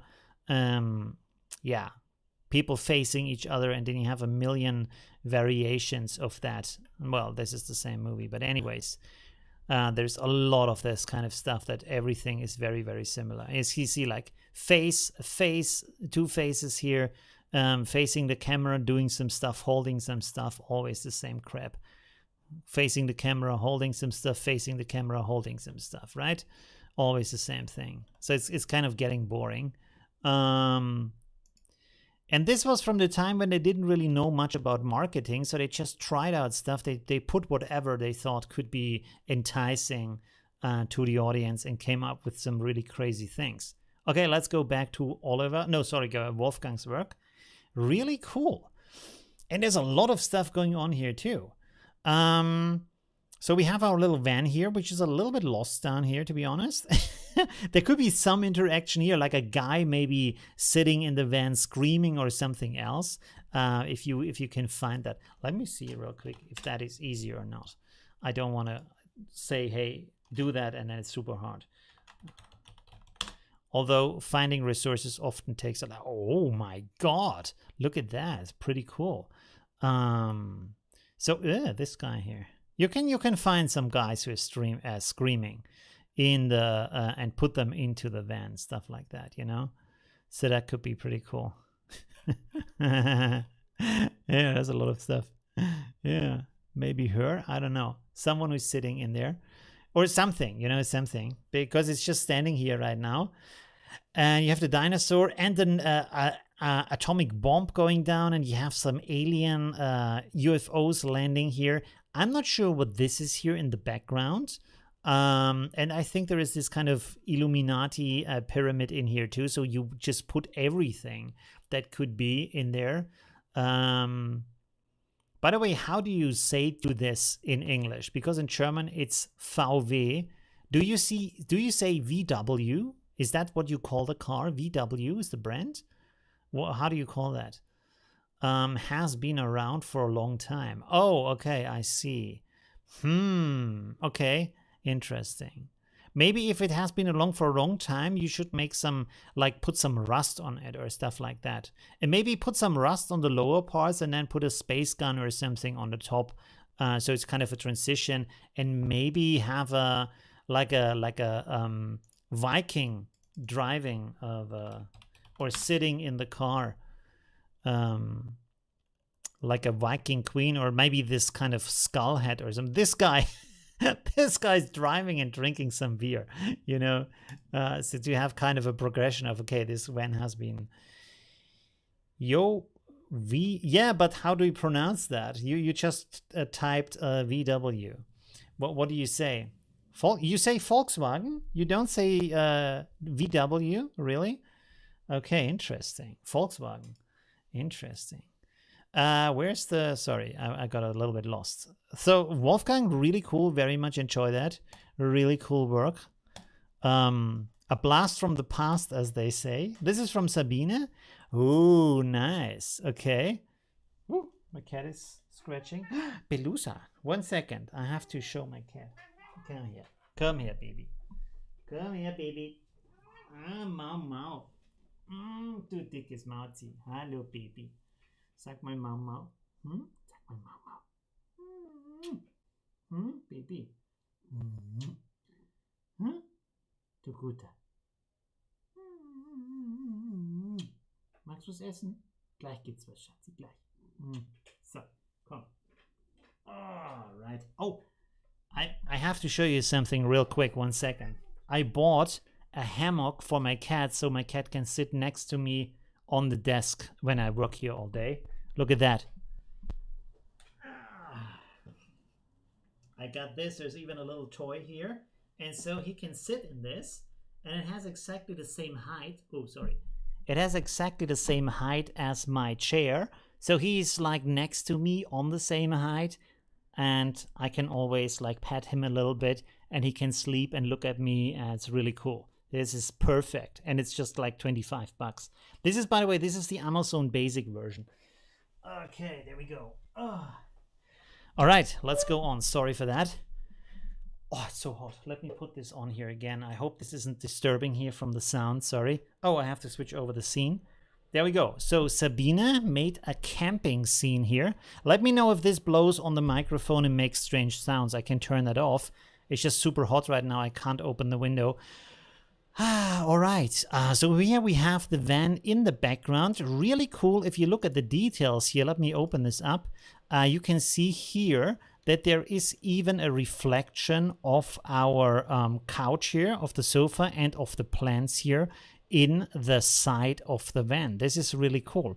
I would think that this reflection would be a little bit higher, like maybe on the same height. But other than that, is really cool. You put that in the background there. Oh, you even put a little bit of a Coca-Cola can over here. I think this was not in the original picture. No, it wasn't. So that's really, really nice.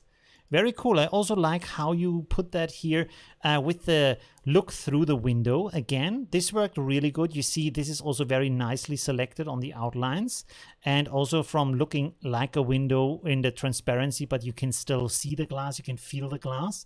So that's very nice. And the ambient light on the truck. So that's really, really cool. Thank you very much for that. Really, really nice work. I don't even know what else to suggest. Like I said, the reflection, I think, should sit a little bit differently here. By the way, I think the reflection is going the same way. I mean, you can't see the sofa from the other side, of course, so that would not be possible. But let's have a look here again. 1 second. When we zoom in here, this bends like so, and this also bends like so. So this should actually go like this. This bend here that goes inward should actually go outward. You see, if the reflection is the other way around. So you want to go to arrange and then flip it. I think vertically is the right one. I always mix them up. Horizontally, maybe horizontally. I'm not sure. I think they should change the terms around, because if I think about horizontally, I think it's rotating around the horizon, but it's not. It's going like this. Which, why is it called horizontally if it's like, well, in a horizontal direction? I would think around the horizon. It's just like, anyways.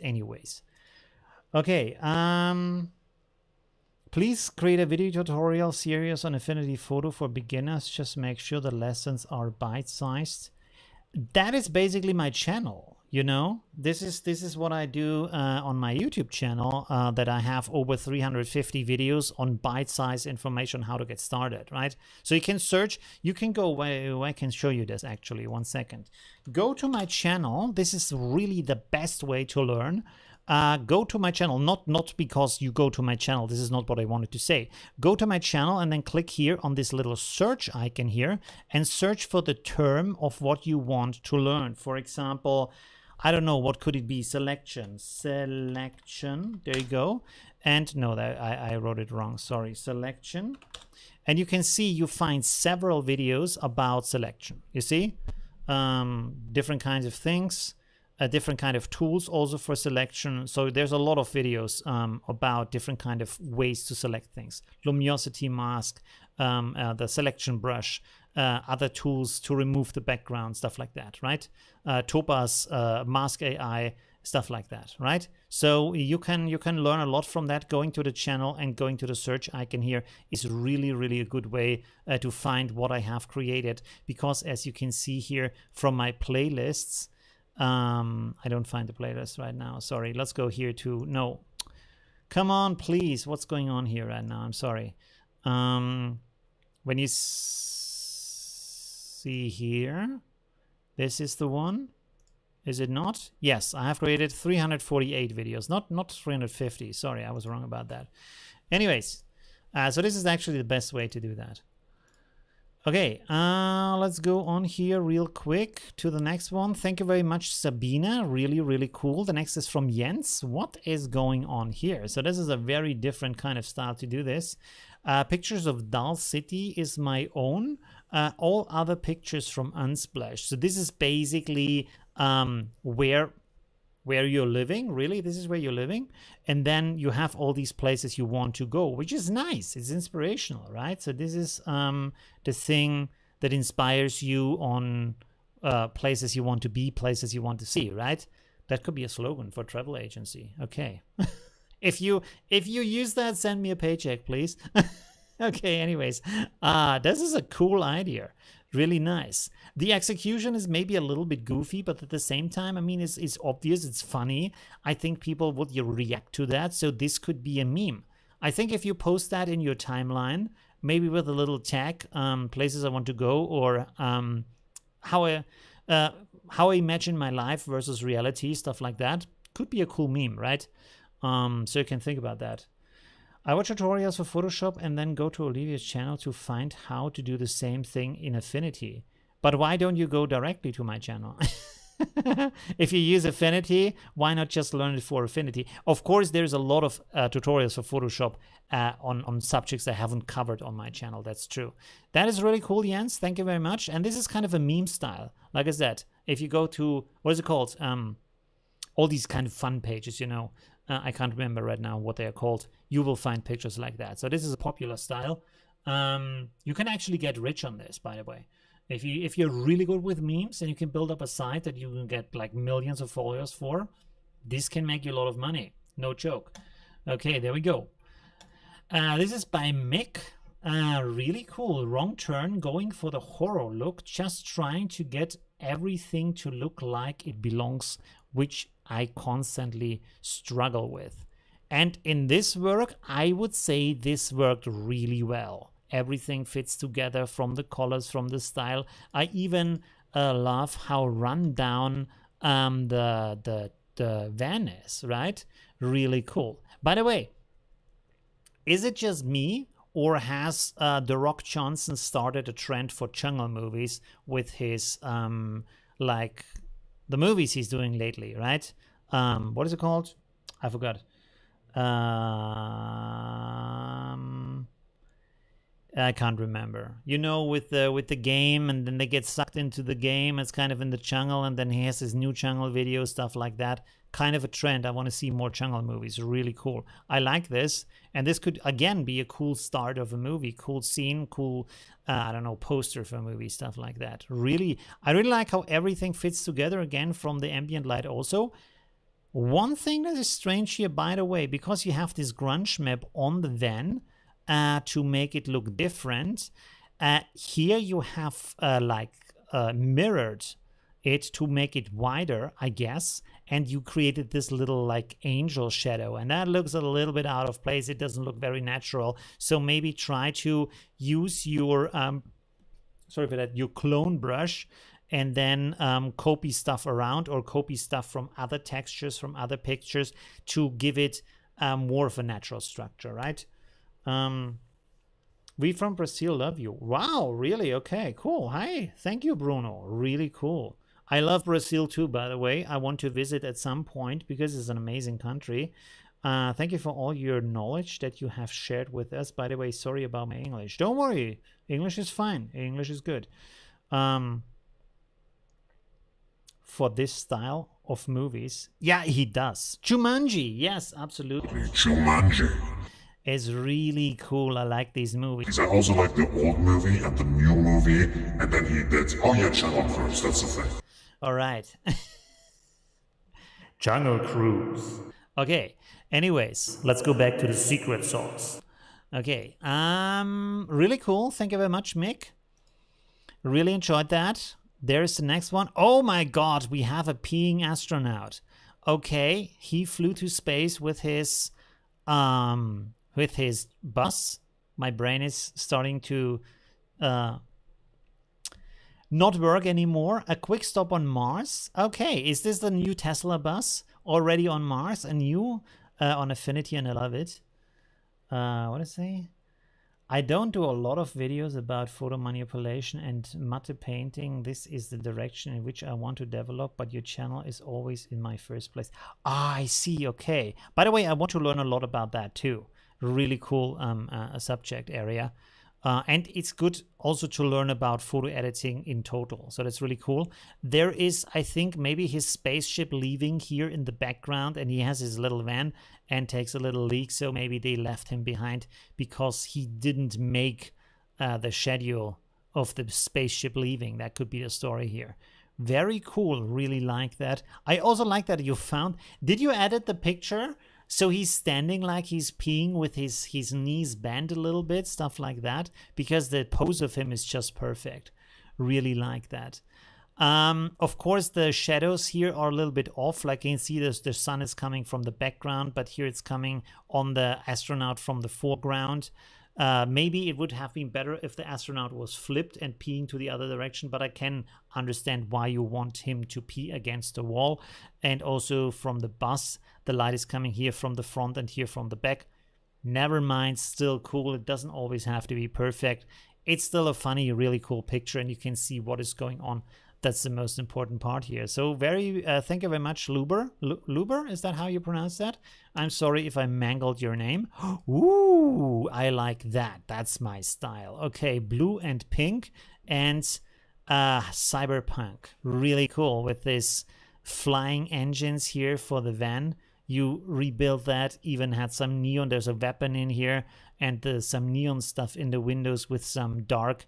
Do you call it shades? What it's called when they have tinted windows? Yes, this is from Christoph. Who also suggested me the two tools I showed you before. I maybe went a bit overboard, but that was super fun. The idea is that this is a special weapon vendor. Oh, interesting. The idea is that, okay, I've already read that. In a sci-fi city who often has to change places, so he is moving around with this van at the edge of the city. Pretty cool. Very nice. I really like that. A little detail I would think would make this also cool and draw a little bit more attention to him is maybe when he had a cigar with a glow, and the glow is a little bit going on his face too, and there is some smoke rising here.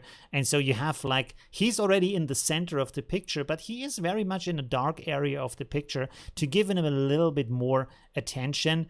Or maybe give him a big glowing weapon or something like that, a chrome weapon, something that is light and bright and give some light onto him.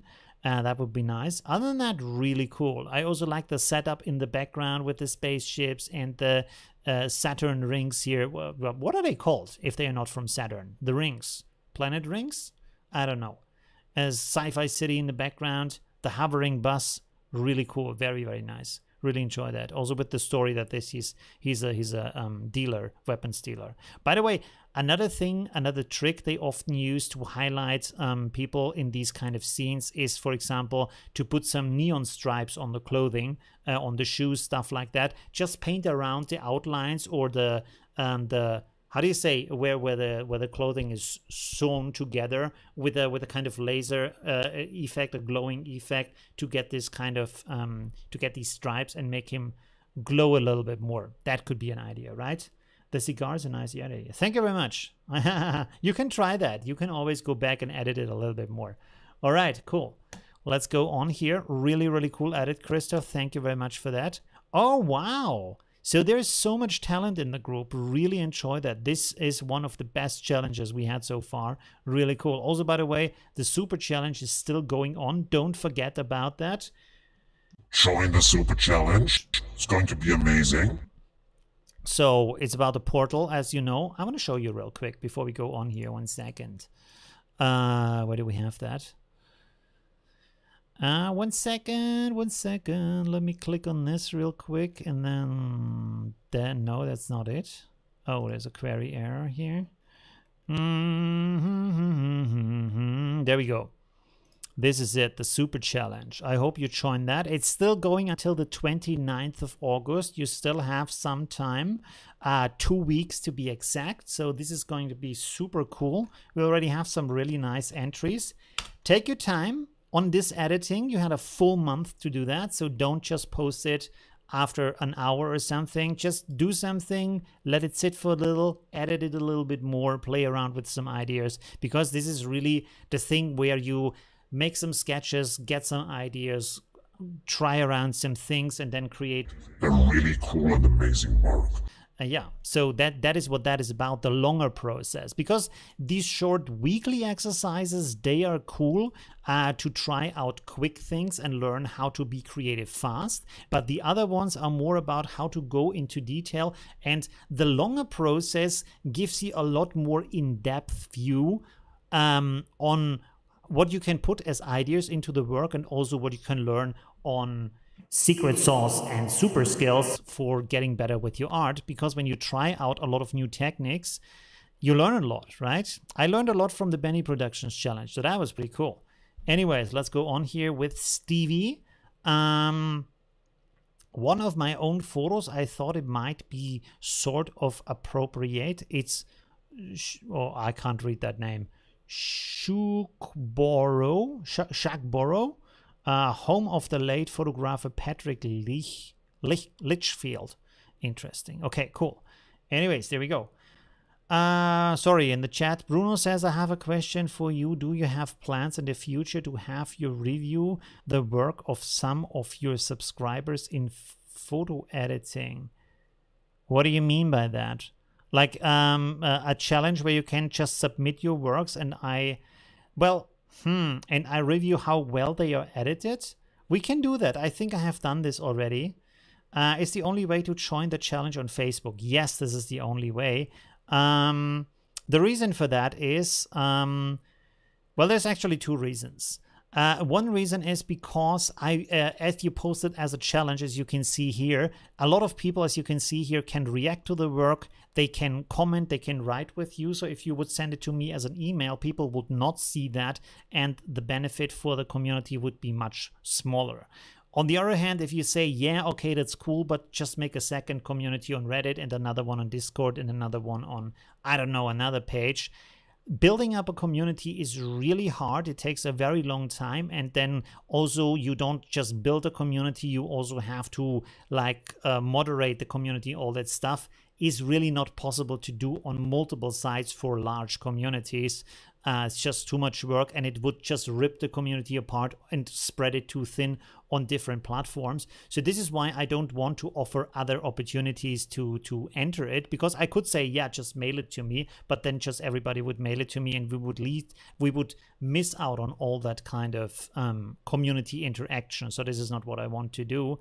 And also it's a little bit of promotion to get more people into the Facebook community, because we have a lot of cool members, and the more the merrier, and more styles come in. So this is really important actually to do that, to bring people together.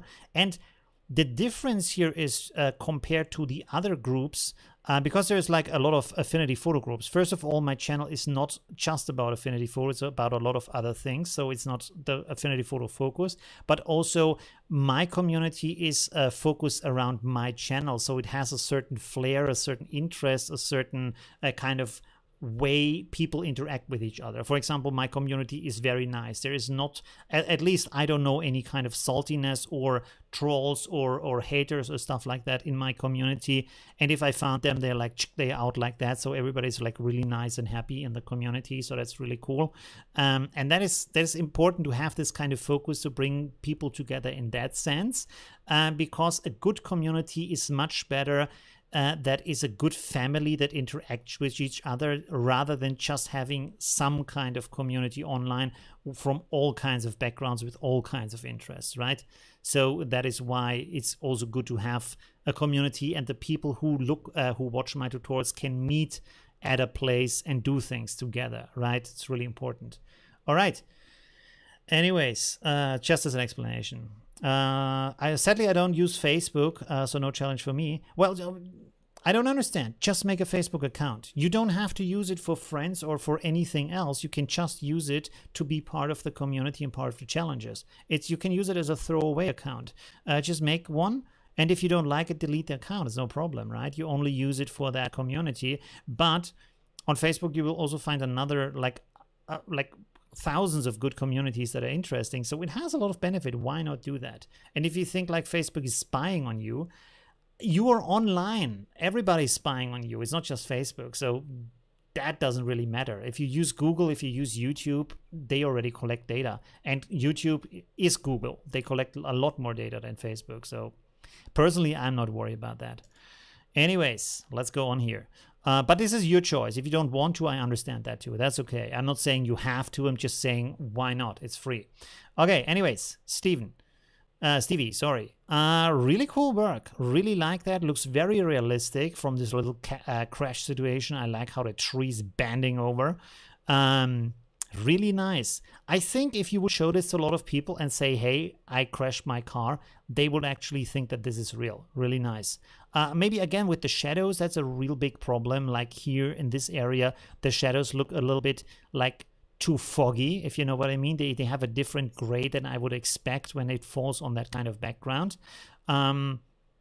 You can also sample over here shadow colors in the grass or on the dirt over here, and then adjust the shadow color in Affinity Photo to that color and set it to multiply so it has a more natural ambient light of the shadow. So that could be a possibility. Yes, think about it. That's okay. If you don't want to, like, you can try and then delete the account. Like I said, don't worry about that.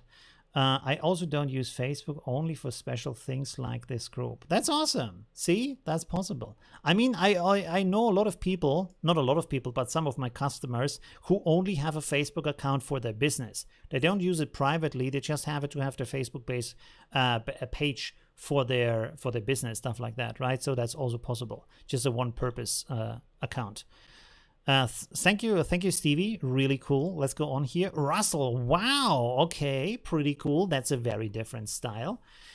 Converted a six-wheeler with new sports wheels, changed rear end, added side panels and new roof, continued the white line along the whole body, added decals and highlights, enriched color and contrast, added yellow brake calipers, I don't know what that is, to the wheels, using vector-shaped donuts. Oh, wow. With a gradient finished with a reflection. Oh, these are the little caterpillars. Calipers? I've never heard that word. Anyways, you did a lot of really cool stuff. Yeah, so the roof is changed. It's more sporty. Really nice. Look at that. The windows have been replaced by that very nice new shape here on the side. Lots of cool stuff. Look at the highlights here and the reflection lights. Wow. We have some off-road wheels here on too, and you made this white rim here, as much as I understand, with a vector ring in Affinity Photo, and then blended it with the background, so it gets a little bit of that kind of what is it actually? Well, a little bit of the background. I don't know. I think like there is like dents here or nuts or something that hold it. Although it should be like, isn't that usually painted onto the tire? Anyways, looks really cool. And then you have some reflections. So this looks like a really cool concept, maybe for a video game, maybe for a concept car, stuff like that. Very nice. I think a lot of people would even like to have that. I like how the backlights stick out here a little bit. Really cool. And you even have this new, what is that called? I don't know. Outlet for the smoke. I don't know what it's called. Also, the tinted glass is really nice. So that is very, very cool. And you can see how different that style is from the other edits. Very, very nice. Really cool how creative people get in my community. I really enjoy that. Okay, cool. Thank you very much, Russell. Very skilled. Very nice. Oh, there we have another one from Dieter. The Mountaineers. No, what is it called? Like Bergwacht. Räumdienst, which is like the snow removal service, basically, for the mountain. There's a figure here that is like jumping. Is that a lion or a tiger or something? It's a guy with a cap on. I can't really. Oh no, he just has like a cap and a scarf. Okay, cool. Really nice. I like that. So you built that onto these, I don't know what these are called, but very, very nice. Okay, cool. And I think you used the shadow from the original vehicle, because you can see here's a little bit, the shadow is a little bit transparent back here, but that's okay. Don't worry about that. It still is fun. This is more like, I would say, again, more like a fun style. It looks kind of like it's there, but at the same time, not really. So it's cool. It's still good. And it has a little bit also from the colors and everything, this kind of vintage look. So I think everything fits rather well together. So I really enjoyed it. Also, I like how you covered up the wheels over here on these both sides. That turned out really amazing. Very cool. Again, the windows transparent. You can see the mountains in the background. Really cool. Exhaust pipe. Yes, that's true. Thank you very much for that. Love all the different styles. Yeah, me too. It's really amazing. Really, really cool. I think, did I miss some of the comments? Maybe sometime you will do something like overpaint in our works. Remind me what overpaint is, because what is overpaint again?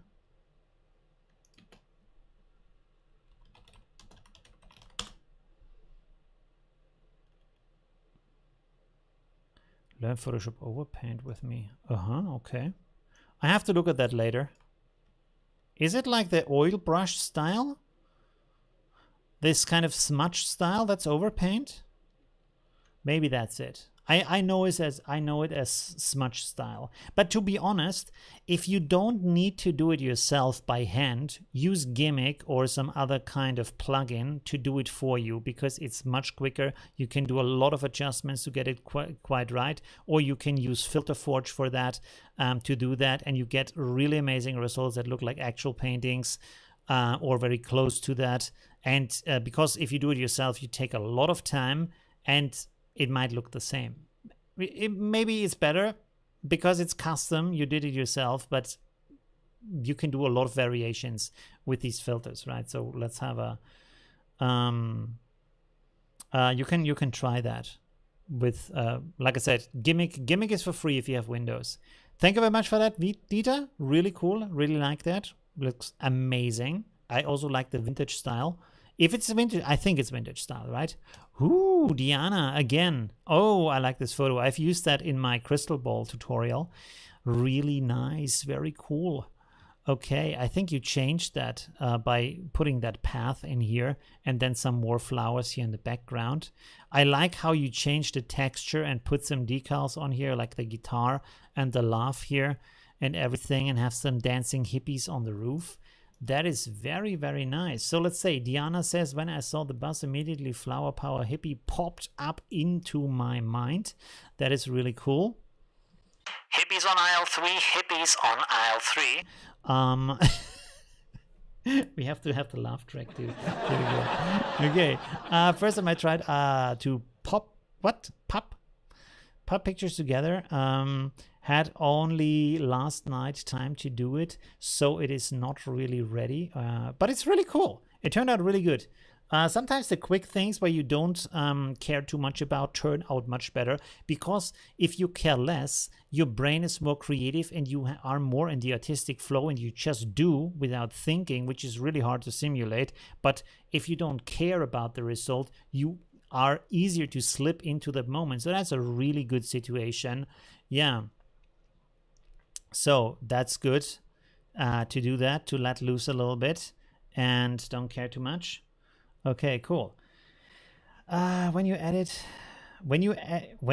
our works, I was thinking about that. To be honest, I'm a little bit, how can I say, not shy about that. I'm a little bit afraid. I'm a little bit afraid about that.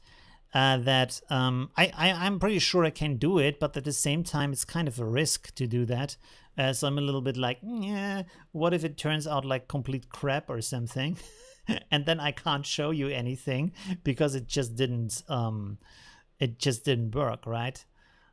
So that's a little bit of a fear that I'm having. Yeah, so Really cool. I really like that work, and everything, how it fits together, from the ambient light, from the lighting, from the scenes, from the characters, how she's leaning here over the window. You found some really cool materials to put together. So that's really cool. This girl here is dancing on the side of the van here. So she's magically floating in the air. Maybe put her a little bit higher on the actual top. But other than that, very impressive. I really like that. Really cool. And I love the colors. Perfect. Thank you very much for that. Again, this could be a meme. Post it in your Facebook stream or on Instagram with a nice tagline. Okay, there we go. Oh, there's a tank from Peter. Peter Taylor. I wanted to try a hybrid van tank. Anyways, what's the... Oh, okay, I've already... I've read that. Okay, cool. So that's pretty cool. Again, I like the light. Oh, the shadow is really nice. Look here. Very nice. Look at that. So we have here from the, again, I don't know the word, the barrel. Is it the barrel? I don't know. There's a shadow here. And then from the van and from the chains. Is it chains? I'm not sure. Pretty cool. Very nice. The shadow is a little bit different than the rest of the shadows in the image. If you look here over there, there is a guy and there is this sign here, and it has a very sharp and dark shadow, while this is more of a shadow that's coming from behind the truck. The light is coming from behind the truck and the shadow is rather soft. So that's a little bit different. Well, it's okay. Don't worry too much about that. It looks cool. It's a really cool idea and a very, very nice execution. Pretty awesome. I also like how you put the top here of the tank also in red like the van, so everything fits together in a nice way. Very cool. Thank you very much, Peter. We have two more pictures here. Oh wow, another hippie bus. Okay, and this is like, this bus is the hippie bus. You are right. That is really, really nice. Is this the same bus, by the way? I'm confused. This is how easy it is to confuse me, by the way. Let me see. This is like that. And this is, that's a different bus, because this is the older version, I think. This is the actual old hippie bus, and this is the newer version here. This is also Volkswagen, right? It's the same, but this is not the old one. This is the old one here. I think this one is from, is this one from the 60s? I think it's from the 60s. Anyways, I'm not going to search that right now. Pretty cool with the girls on the top of the bus and the flags in the bus. You did a really great job putting those into the windows there. Very, very nice. All the colors on the bus also look very cool. Really enjoy that. The girl in the foreground is a little bit strange because there is like, you have this sand dune here, and the thing is, like, she's sitting under the sand dune close to the camera, but the sand dune is going over here to the bus and ending right in front of the bus. So either the girl is gigantic, because you can see the distance is not very big, or some other strange thing is happening. So this is a little bit strange here with her. And this is, like I said, like, complex perspectives can be hard to implement. And also, very nice, cool detail we have here, a dog with a zombie leg, or a human, like a corpse leg or something. So not sure what's going on here. That is the little surprise in the corner of the image, but pretty cool at the same time. By the way, also the sun tanning girl here has not the best selection around that. A good way to do that is when you make the selection as a mask, and then you go in here and you paint this out with a brush, just around the edges where you want to have it. This is the best way. Not refine, just actually create a mask and then paint the mask with black and white, what you want to show and what you want to hide. The reason for that is refine can mess your selection up in a big way. While painting over the brushes on the side, especially if you have these like very even edges, it's just faster and it gives you a much better selection. So do it there. Don't do it with hair, because hair has too much details, but a skin like a leg or other even edges, this is a really good and easy way to do that. Okay, let's go on. Wolfgang, thank you very much for that. Okay, we're also at 2 hours. Another hippie bus, pretty cool. This is the lonely hippie dude.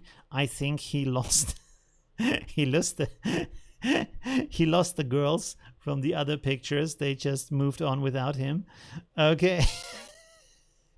he's the uncle with the drugs, and he has also a little Lego hippie girl on here. So yeah, pretty cool. I like also again how you put the stuff into the windows here, all the stickers and everything, and the laugh board up here, which looks a little bit like a hot dog, but it's pretty cool at the same time. Very cool. And we have some stones here in the foreground. That's a little bit of a strange detail. And also, like, this is the strange thing is not just that this is here and it looks a little bit like it's like a it's a pile of kebab bread because of the colors, but it's also very crisp and sharp, different than the foreground, because you can see the foreground here is blurred and then this suddenly is sharp. Makes it stand out really strong. So that is maybe not a good idea. Take note from the work from Julia, because as you can see here, she put stuff in the foreground but made it blurry at the same time, and also here in the background made it blurry because she has a short depth of field here that goes from the girl to the van, but not behind and not before. And that is a very nice way when you bring things closer to the camera, especially if you can see here the depth of field on the ground that things are getting blurry.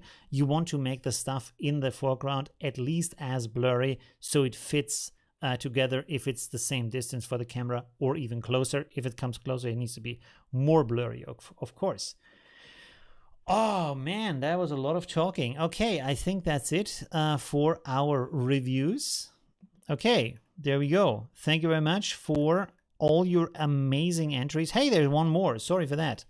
Whoa. Wait. Don't go. Don't go, my friends. Someone is sinking. We have spill on aisle 3, spill on aisle 3. Okay, things are overflowing right now. So Going on Vacation by Peter.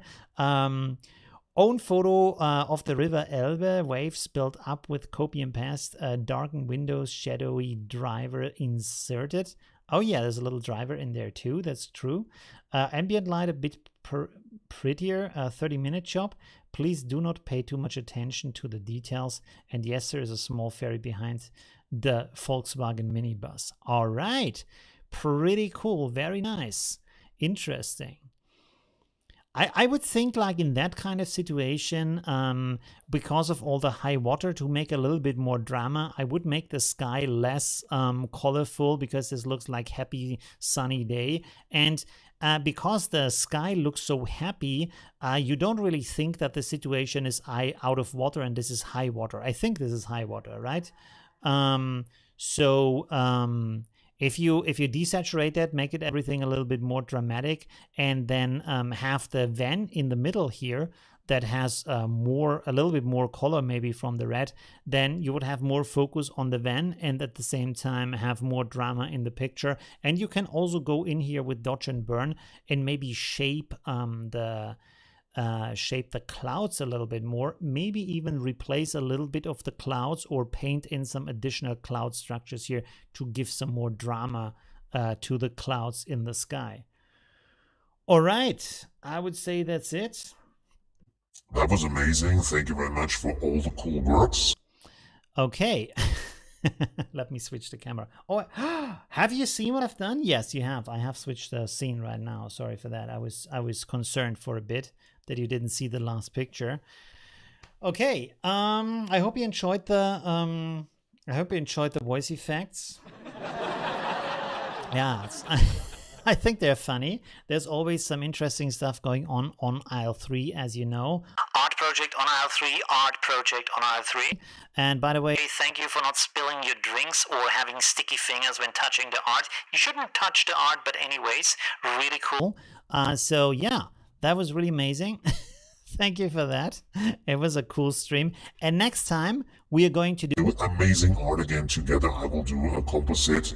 and of course secret sauce, tons of it, to show you how I edit stuff. So I do cool work. Like in my style, I want to also do some more stuff on Instagram.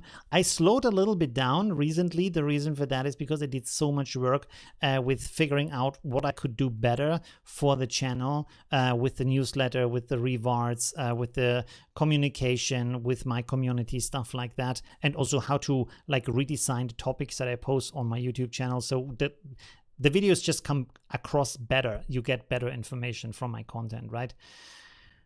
Anyways, that was really amazing. Thank you for everything. It was really cool to have you and to, yeah, give you some interesting ideas for these tools. I hope that helps. Yeah, so that's it for tonight. Thank you very much. Have a good night and see you soon, my friends. Bye.